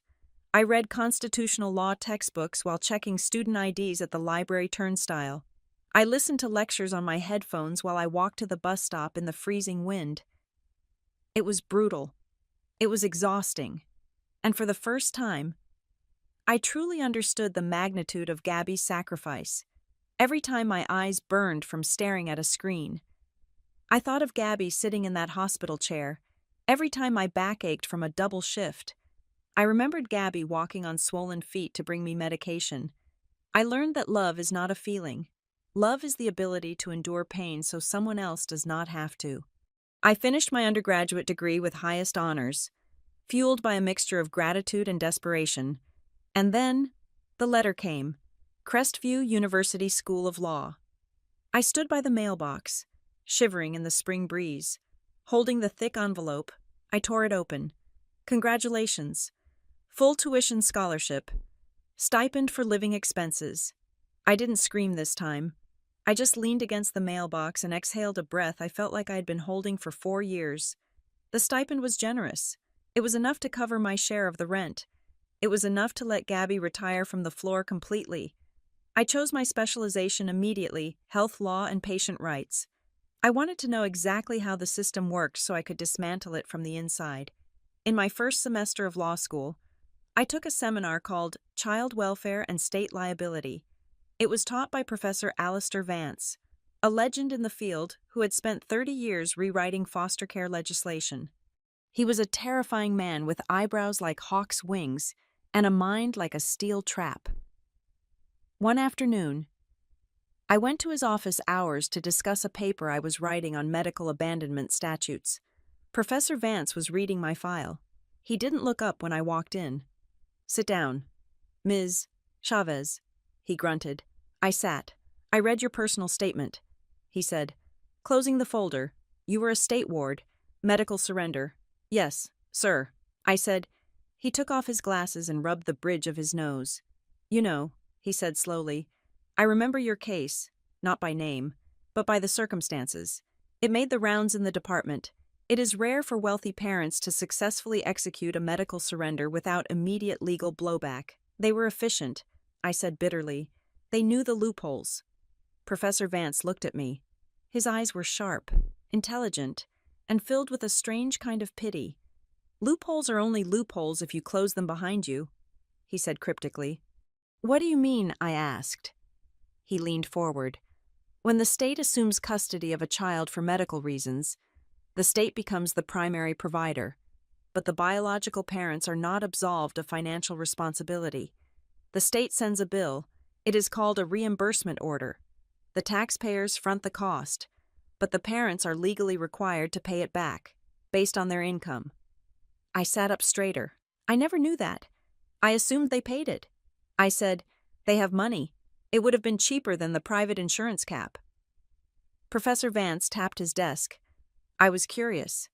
He said, "So I made a call to a friend of mine at the Department of Human Services. I asked about the reimbursement file for the Whitfield case. My heart started to hammer against my ribs, and I asked, 'It is flagged as uncollectible,' he said. 'Uncollectible,' I repeated. 'My father is an investment banker. He just bought a vacation home in Aspen.'" Professor Vance nodded. "Exactly. The state sent the invoices for 3 years of dialysis, for the transplant surgery, for the medications. We are talking about nearly $500,000 in state funds." He paused to let the numbers sink in. The invoices were returned. Address unknown. Recipient moved. No forwarding address. I frowned. "That is impossible. They lived in the same house for 20 years. I sent my credit dispute letters there." Professor Vance smiled. But it was a cold, wolfish smile. "Did you notice how your parents handle their mail?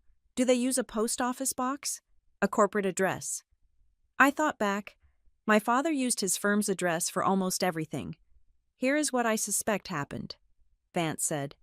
"When they surrendered you, they likely listed a temporary mailing address or a lawyer's office as their point of contact. Then, they closed that box.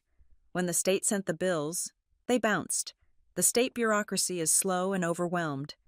After 3 or 4 attempts, if they cannot locate the debtor, the file gets tossed into a suspended pile. It sits there, gathering dust." He leaned back in his chair. "Your parents did not just abandon you. Nora. They defrauded the state of Colorado.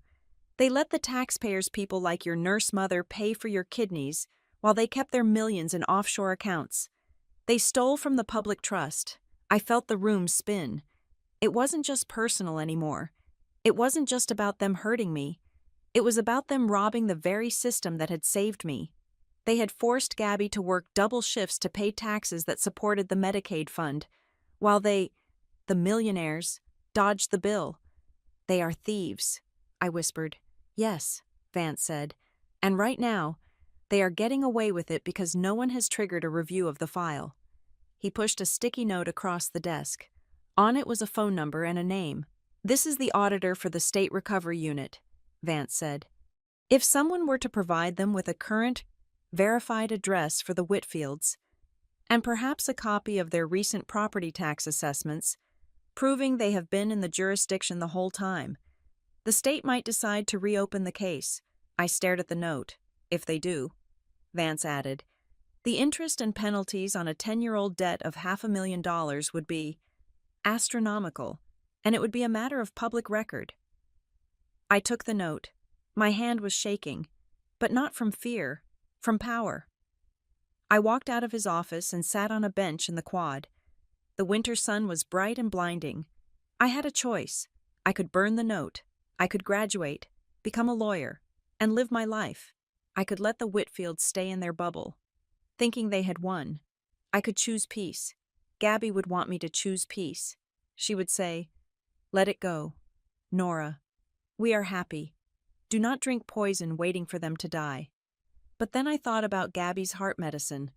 I thought about the way she looked when she came home after a 16-hour shift, gray and shaking. I thought about the vacation she never took. I thought about the retirement account she drained to send me to that leadership summit. My parents had stolen Gabby's health just as surely as they had stolen my childhood.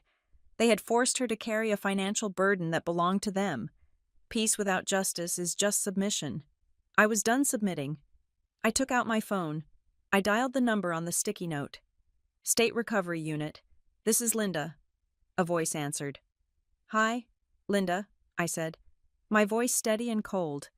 My name is Nora Chavez. I have some information regarding a dormant file involving substantial unpaid liabilities by Richard and Helen Whitfield. I believe you have been looking for them. I gave her the address. I gave her my father's work number.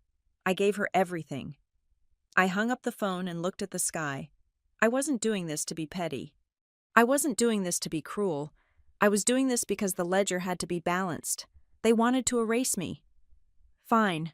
I would make sure that when the state of Colorado finally came for them, my name would be on every single sheet of paper they were served. I walked back to the library. I had a torts exam to study for, and for the first time in years, I felt completely, utterly calm. The trap was set. All I had to do now was wait for them to walk into it. The final semester of law school was a blur of caffeine, case law, and the terrifying realization that I was about to become an actual lawyer. The competition at Crestview Law was blood sport. We were not just students.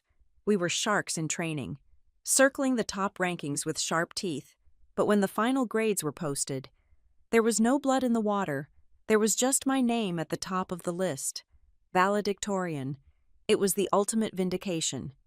The girl who was supposed to die of renal failure in a state ward bed had outworked every legacy admission and trust fund baby in the program. I was sitting in the dean's office when he gave me the news. He was a kind man with a bow tie who loved the pageantry of commencement. Ms. Chavez, he said, beaming, you will lead the procession, and of course, you will deliver the address. We have allocated a block of VIP tickets for your family. I assume your mother, Ms. Santos, will be attending. Absolutely. I said, excellent, he said. He shuffled some papers on his desk, looking slightly uncomfortable. There is one small administrative matter. We received an email yesterday from a Mr. Richard Whitfield. The air in the room instantly grew colder. I sat very still.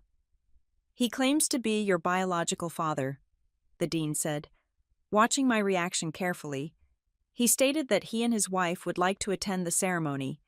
He mentioned that they have been estranged, but are eager to support you in this milestone.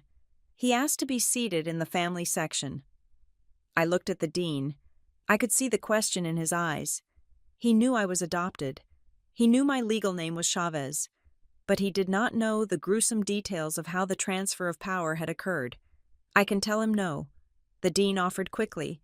I can tell him the event is at capacity. You are the priority here. Nora, I thought about it. My first instinct was to burn the email. My second instinct was to have Gabby drive over there and flatten their tires. But then, a different thought took root. A colder, sharper thought. If I banned them, they would spin it. They would tell their friends at the country club that they tried to reach out, but their ungrateful daughter pushed them away. They would play the victims. They would remain the noble, suffering parents who had been estranged by a rebellious child. I did not want them to be victims. I wanted them to be witnesses. Let them come, I said. The dean looked surprised. Are you sure? Yes, I said, but I have conditions. I walked home that evening with the mind of a strategist planning a siege. When I told Gabby, she dropped the spatula she was holding. It clattered loudly against the stove. You did what she asked, her eyes wide. I approved their tickets.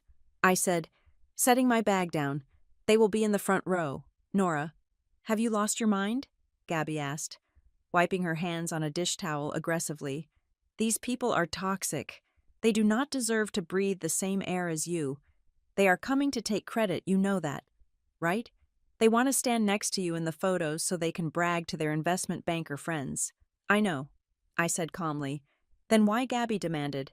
Why give them the satisfaction? Because I am not giving them a photo op. Mom, I said, I am giving them a front row seat to the truth. I pulled out the seating chart I had sketched on a napkin.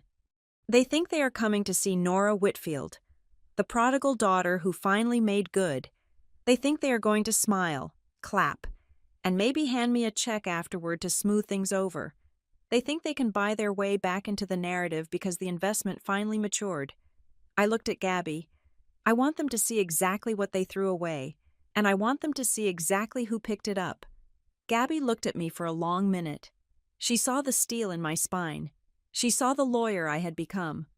Okay, she said slowly, but if they try to touch you, I am going to prison. I smiled. They won't get close enough to touch me. The next day, I met with the event coordinator. I handed her a specific set of instructions regarding the VIP section. Number 1, I said, Mr. and Mrs. Whitfield are to be seated in the first row, directly in front of the podium. Done, she said, typing into her tablet. Number 2, I continued, there is to be absolutely no backstage access for them. No pre-ceremony holding room. No post-ceremony private meet and greet. They enter with the general public, they sit, and they leave. If they try to bypass security to get to the graduate holding area, they are to be removed. The coordinator nodded, looking a bit terrified. Understood. Strict perimeter. Number 3, I said, and this was the most important part. I need 2 more tickets for the VIP row, right next to the Whitfields. Who are they for? She asked. The Evans family. I said. The coordinator didn't ask who the Evans family was. She just added them to the list. But Gabby knew, and I knew, the Evans family were strangers to me. Until 3 months ago, when I started law school, I had access to the LexisNexis database and a newfound courage. I had petitioned the organ donor registry to unseal the contact information for the family of the donor who had saved my life when I was 14. It was a long shot. Most donor families prefer anonymity. But they had agreed to contact. Their son, Michael, had died in a motorcycle accident the same night my kidneys finally shut down. He was 16. He was an athlete. He had bright red hair and a laugh that his mother said could shake a room, because his parents said yes to donation in the worst moment of their lives. I was standing here today. I had written to them. We had exchanged letters. I told them I was graduating. I told them that their son's kidney had powered me through all-nighters and bar prep exams. I invited them. They said yes. The setup was perfect. On one side of the aisle, the parents who gave me life and then decided it was too expensive to maintain. On the other side, the parents who gave me life at the cost of their own son. Without asking for a dime, I wanted the Whitfields to sit next to them. I wanted the contrast to be so blinding it burned. The week before graduation, I wrote my speech. I did not write a standard speech about chasing dreams or changing the world. I wrote a closing argument. I sat in my small apartment, the same one Gabby and I shared, and typed until my fingers ached. I structured it like a legal oath: the truth, the whole truth, and nothing but the truth. I practiced it in the mirror. I practiced the pauses. I practiced the inflection. I needed to be surgical. If I screamed, I looked unhinged. If I cried, I looked weak. I had to be cold, professional, and devastating. I also made a specific request to the registrar's office regarding the program.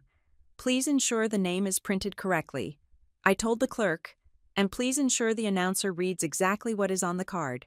She checked the file. Nora Chavez. Is that correct? Yes.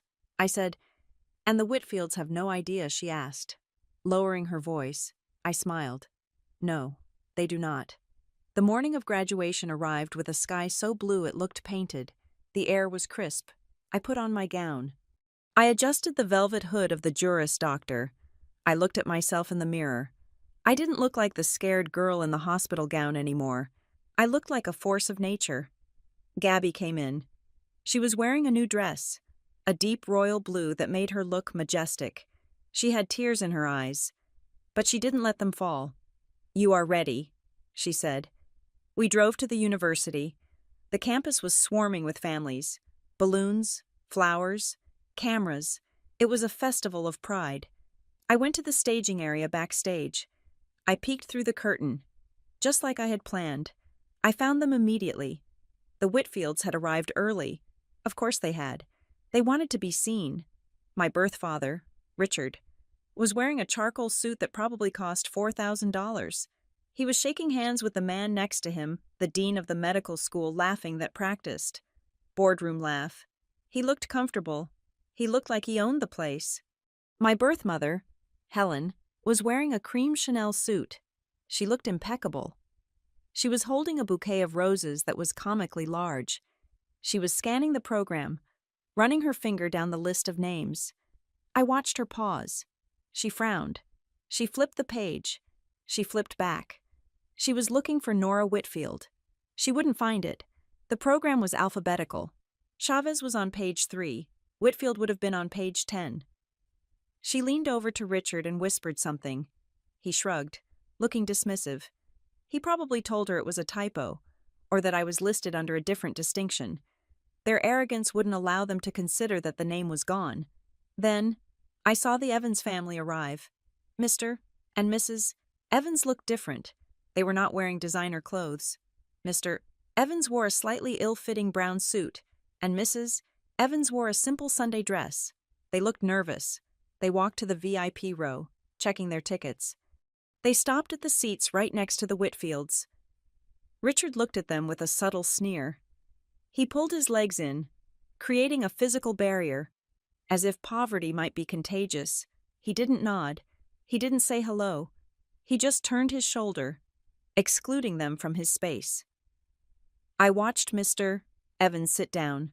He looked at the empty stage with a reverence that Richard couldn't comprehend. Mr.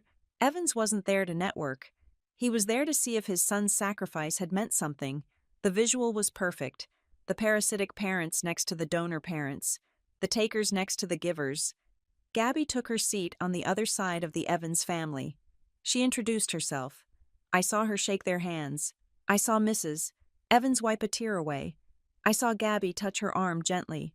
My birth parents ignored the interaction entirely. They were too busy checking their phones. Richard checked his watch. He tapped the screen. He was likely checking the market, or maybe calculating how long this ceremony would take before he could corner me and ask about the misunderstanding regarding the credit card fraud investigation. He had no idea that the trap had already snapped shut.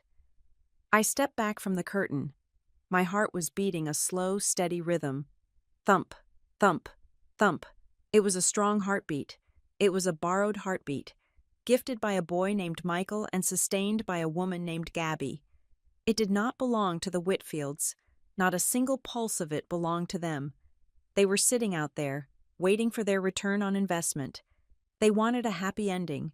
They wanted the narrative where the family is reunited, the past is forgiven, and the successful daughter brings honor to the dynasty. They were about to learn that in a court of law, and in the court of life, you cannot cross-examine the truth when it is standing right in front of you. I walked to the line of graduates. The music started. Pomp and circumstance. I adjusted my cap. I took a deep breath. I am not going out there to give a speech. I told myself, I am going out there to deliver a verdict. The procession began. I walked into the light. The dean adjusted his glasses, the stage lights reflecting off the lenses. He looked down at the index card in his hand. The one I had specifically ensured was accurate. He cleared his throat, and the sound echoed through the massive auditorium, silencing the murmur of thousands of families. "Ladies and gentlemen," he announced, his voice projecting with the weight of finality, "it is my distinct honor to introduce the valedictorian of the class of 2026. Please welcome Nora Chavez." The name hung in the air like a physical object. Chavez. I was standing at the podium, gripping the wood, but my eyes were locked on the front row. The massive screens on either side of the stage were broadcasting a live feed of the VIP section, and the camera operator, bless his cinematic soul, had zoomed in right on the center seats. My birth mother, Helen, did not blink. She froze. It was as if someone had reached into her chest and stopped her heart manually. Her mouth opened slightly, shaping a word that never came out. She looked at the program in her lap, then up at me, then back at the program. The cognitive dissonance was shattering her composure in real time. She had come here to see Nora Whitfield. She had come to claim the victory of the Whitfield bloodline. Instead, she was hearing the name of the woman she considered the help. My birth father, Richard, went rigid. The polite boardroom smile he had plastered on his face slipped, revealing a flash of genuine, ugly confusion. He turned to Helen, his eyebrows drawn together, silently asking, did he just say Chavez? The applause began. It started from the back, from the students who knew me, who knew my work ethic, and it rolled forward like a tidal wave. I waited. I let them clap. I let Richard and Helen sit in that noise, drowning in a standing ovation for a name they hated. When the room finally quieted, leaving a silence so heavy you could hear the hum of the speakers, I leaned into the microphone. "Good morning, faculty, families, and the graduating class of 2026, I began. My voice was steady. It was the voice of a lawyer who knows she has already won the case before the opening statement. We are here today to celebrate an investment. We are here to celebrate the time, the money, and the effort it took to get us to this stage. I paused, letting my eyes drift over the crowd before landing back on the front row. But in the world of finance, and in the world of families, not all investments are created equal. Some people invest with love, others invest with a calculator. I saw Richard flinch. He knew. He looked at me, and for the first time, he really saw me. He didn't see the 13-year-old girl he left in a clinic. He saw the prosecutor I had become. 15 years ago, I continued, I was lying in a room at Rockbridge Regional Medical Center. I was 13. I had just been diagnosed with a condition that was going to cost a lot of money to fix, and in that room, I learned a very hard lesson about value. The audience was dead silent. This was not the standard follow your dreams speech. I watched my parents sign a piece of paper, I said, keeping my tone conversational, almost gentle. It was not a permission slip. It was a surrender of custody. They calculated the cost of my dialysis against the cost of their lifestyle, and they decided I was a liability they needed to liquidate. They walked out of that room to protect their bank account, and they left me to be a ward of the state. A gasp rippled through the auditorium. I saw people in the rows behind the VIP section leaning forward. I saw the dean look up, surprised, but he didn't stop me. Helen was pale. She was gripping her purse so hard her knuckles were white. She looked around, terrified, realizing that the people sitting near her were starting to stare. For a long time, I said, I thought my worth was zero. I thought I was a broken item that had been discarded, but then I met someone who did not know how to use a calculator. I turned my head. I looked directly at the woman in the royal blue dress, sitting 2 seats away from the people who birthed me. She was a nurse working the night shift, I said, my voice softening just enough to let the love show through the armor. She didn't have a portfolio. She didn't have a trust fund.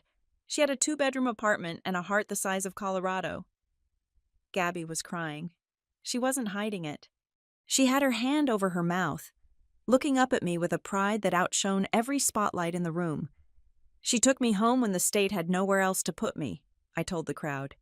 She worked double shifts for years, missing holidays, missing sleep, ruining her own health just to make sure I had the medicine I needed. She didn't do it because she had to. She didn't do it for a tax write-off. She did it because she saw a human being in pain, and she refused to look away.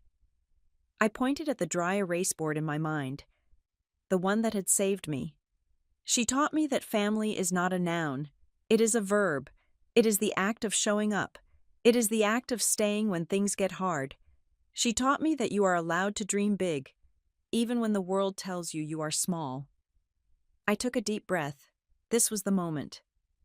So today, I said, my voice ringing out with absolute clarity, my name is on this diploma, but this degree belongs to the woman who bought it with her life.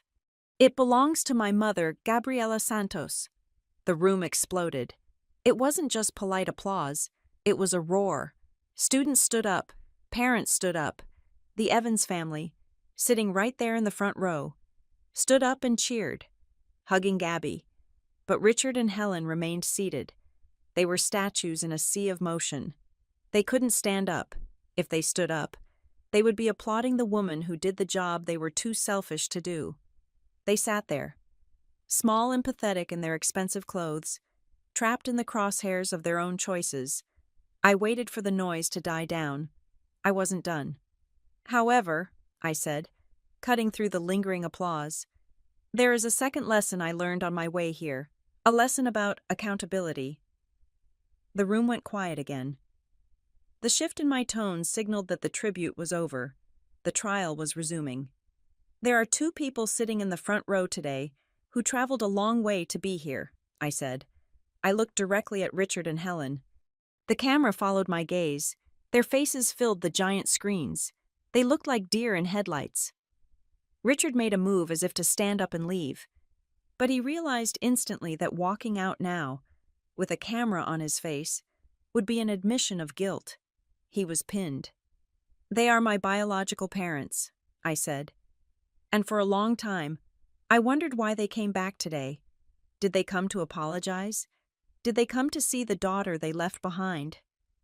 I leaned forward, my voice dropping to a dangerous, intimate register.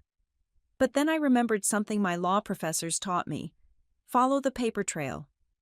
Helen let out a small sob. I saw her hand go to her throat. You see, I said to the audience, abandoning a child is one thing, but using that child's identity after you leave, that is something else. Richard's face turned a violent shade of red. He knew exactly what I was talking about. He knew about the credit cards. He knew about the home theater system. He knew about the debt they had racked up in my name while I was fighting for my life in a hospital bed. I didn't list the crimes. I didn't give the case numbers. I didn't have to. The implication was enough. I learned that some people view children not as people to be loved, but as assets to be leveraged, I said. They thought that because I was a child, because I was sick, and because I was alone, I would never notice. They thought I would never have the voice or the power to audit the ledger. I smiled. It was a cold, sharp smile. They were wrong. I saw the realization hit the audience. The whispers started. Did she just say they stole from her? Is she talking about fraud? The looks directed at the Whitfields shifted from curiosity to disgust. People in the rows behind them were actually leaning away, creating a physical gap of judgment. I looked at Richard. He was staring at the floor. He couldn't look at me.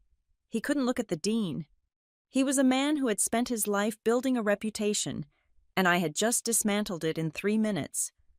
To the people who gave me their DNA, I said, addressing them directly now. I want to say thank you. They looked up, confused by the sudden gratitude. Thank you for leaving me, I said. Because if you hadn't left, I never would have found the family sitting next to you. I gestured to Gabby and the Evans family.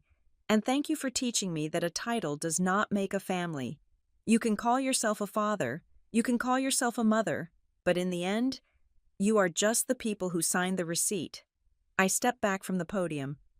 My name is Nora Chavez, and I am done being your victim. I am your consequence. I didn't say another word. I didn't need to. The silence held for 1 heartbeat, 2 heartbeats, and then it broke. The applause was deafening. It was different this time. It wasn't just celebratory. It was fierce.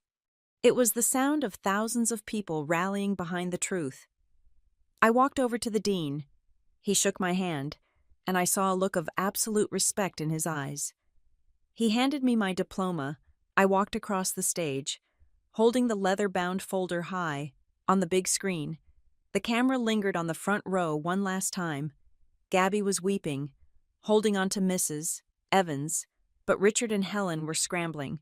They were gathering their things, their heads ducked low, desperate to escape the glare of the lights. Richard was pushing past people, ignoring the angry glares from the other parents. Helen was using her purse to shield her face. They were running. I stood at the edge of the stage, watching them flee. I felt a profound sense of lightness. They thought this was the end. They thought the humiliation of this speech was the punishment. They didn't know about the file on the state auditor's desk. They didn't know about the investigation into the reimbursement fraud. They didn't know that the state of Colorado was currently printing out subpoenas with their names on them. I watched the exit door swing shut behind them. Run, I thought, run as fast as you can. But you can't outrun the paper trail. The speech was just the opening statement. The real trial was just beginning. The ceremony ended not with a bang, but with a frantic, desperate scramble. As the recessional music played, a triumphant orchestral swell that felt like the soundtrack to my liberation. I walked down the center aisle. I was flanked by Gabby on my left and the Evans family on my right. We moved as a unit, a solid wall of shared history and genuine love that no amount of money could breach. We exited the cool, air-conditioned auditorium and stepped out into the bright, blinding sunlight of the university quad. The air smelled of cut grass and expensive perfume. Graduates were throwing their caps in the air. Mothers were crying, and fathers were lighting cigars. It was a scene of pure joy, but not for everyone. I saw them coming before they saw me. Richard and Helen were pushing through the crowd, ignoring the dirty looks from the families they were shoving aside. They looked frantic. Their polished country club veneers had cracked. Richard's tie was crooked. Helen's mascara was smudged. They looked like people who were watching a lifeboat sail away while they stood on a sinking ship. Nora. Nora. Wait, it was Richard. He tried to lunge toward me, his hand reaching out to grab my arm, to establish physical dominance, to force a conversation. He never made it. A large man in a black security blazer stepped in front of him. I had hired private security for the day, paid for with the stipend money I had saved. The guard did not say a word. He simply acted as a human wall. Richard bounced off him, stumbling back in indignity. "We need to speak to our daughter," Richard snapped, trying to regain his composure. "This is a private family matter." "Step aside." The guard did not move. He crossed his arms. "She does not want to speak to you," the guard said.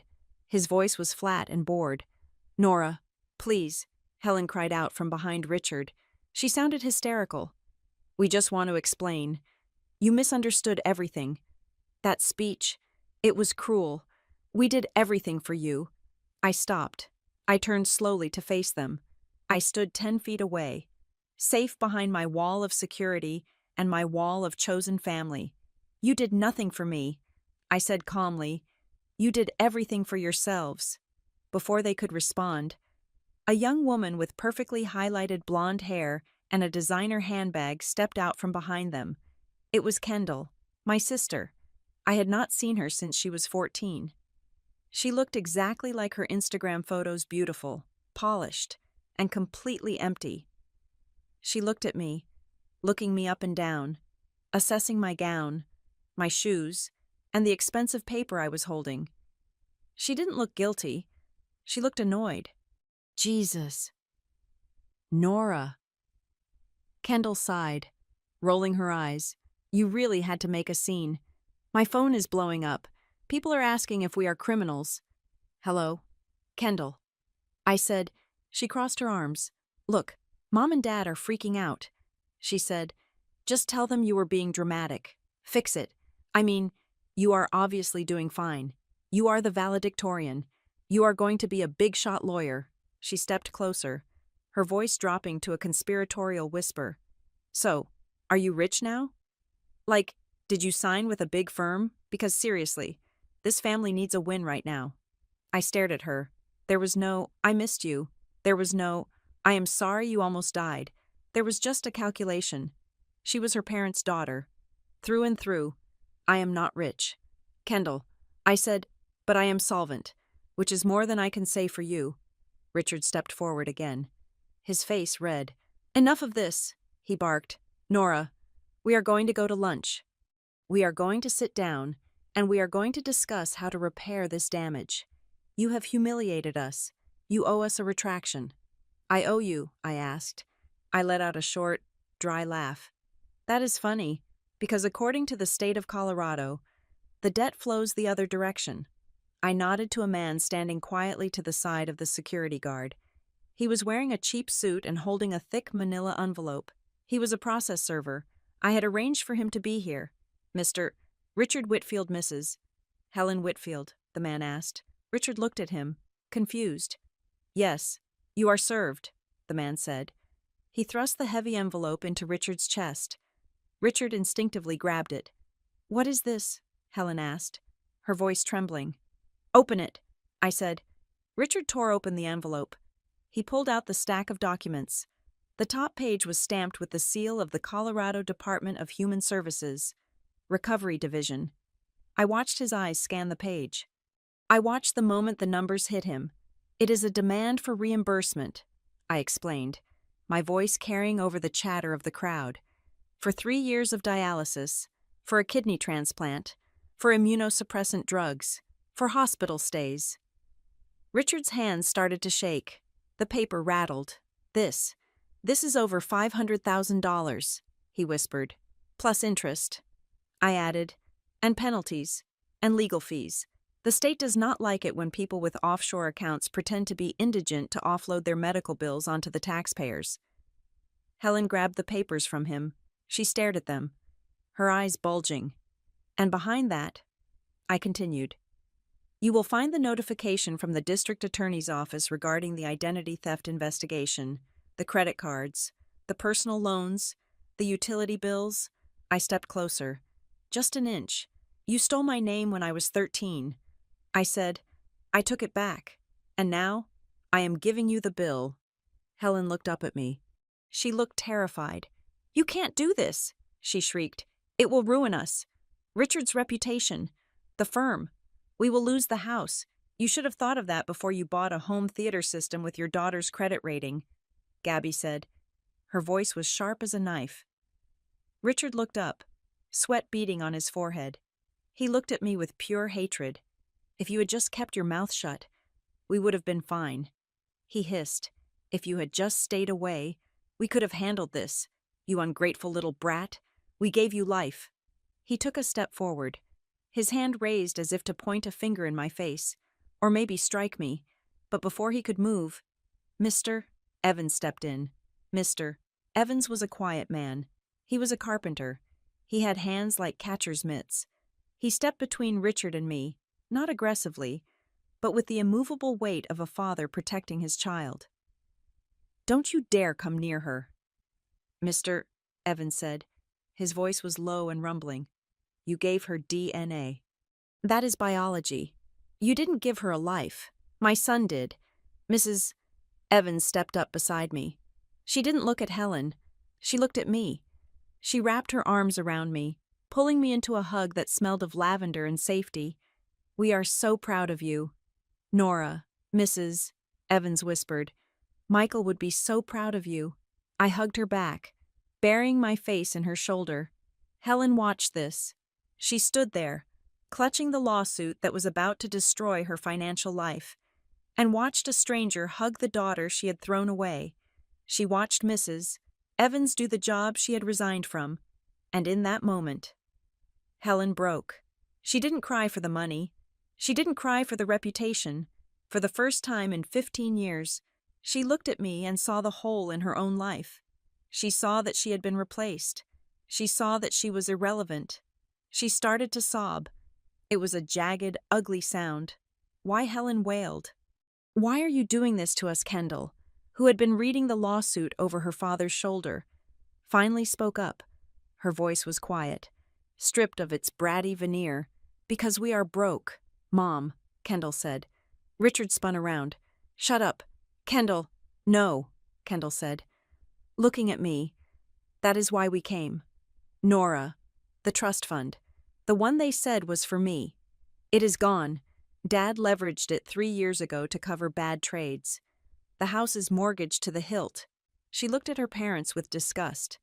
"They didn't come here to reconcile." "Nora," Kendall said, "they came because they read about the signing bonuses for top law graduates. They came because they thought you were their bailout. They needed your money to pay off the debts they hid from the club." The final puzzle piece clicked into place. They hadn't come for redemption. They hadn't even come for vanity. They had come to harvest me one last time. I looked at Richard. He looked small. He looked like a gambler who had bet everything on the wrong horse and lost. I stepped out of Mrs. Evans' embrace. I smoothed my gown. I looked at the 3 people who shared my genetics. "I am not taking revenge," I said. My voice was calm. It was the calmest I had ever felt. "Revenge is emotional. Revenge is messy. This is just accounting." I reached into my pocket and pulled out a single, folded piece of paper. I handed it to the process server, who handed it to Richard. "What is this?" Richard asked, his voice defeated. "A permanent no-contact order." I said, "If you contact me, if you come near my home, if you try to email me, you will be arrested. If you try to speak to Gabby, you will be arrested." I looked at Kendall. "That includes you." I said. Kendall looked down at her shoes. She didn't argue. "You wanted to rewrite the past." I told them. "You wanted to pretend you were good parents who made a hard choice. But you can't rewrite the past when the receipts still exist. You don't get to collect a reward for a job you quit." I turned to Gabby. I held out my hand. "Let's go home." "Mom," I said. Gabby took my hand. She squeezed it tight. "Yes," she said. "Let's go home." We turned our backs on the Whitfields. We didn't look back to see them standing in the quad, clutching their lawsuits, surrounded by the wreckage of their own greed. We didn't look back to see the security guards escorting them off the property. We walked away. 3 months later, the sign went up on the brick building in downtown Denver. It wasn't a large building, but it had big windows that let in the light. I stood on the sidewalk, holding a pair of ceremonial scissors. Gabby stood next to me. She was wearing a blazer. She looked like the director of operations she was about to become. The sign read, "The Gabriela Santos Center for Patient Rights." It wasn't a law firm that chased ambulances. It was a clinic. We had a team of 3 lawyers and 2 social workers. Our mission was simple. We fought for the people the system wanted to discard. We fought for the sick kids whose parents were looking at calculators instead of hearts. We fought for the patients who were being crushed by billing fraud. I looked at the sign. Then I looked at Gabby. "It is perfect," she said. "It is just the beginning." I replied. The wind blew, crisp and cool, reminding me of the day I left the hospital with a plastic bag and a stranger. I had lost a family that day, but I had found a life. I had turned the scar tissue of my abandonment into armor, and now I was going to use that armor to shield others. Justice doesn't always look like a gavel banging. Sometimes it looks like a daughter honoring the woman who stayed, while the people who left fade into the silence they deserve. I cut the ribbon, the doors opened, and we went to work. Thank you so much for listening to this story. I would love to know where you are tuning in from. So please drop a comment below and share your thoughts on Nora's journey. If you enjoyed this story, please subscribe to the channel Helena Revenge Stories, like this video, and hit that hype button to help this story reach even more people.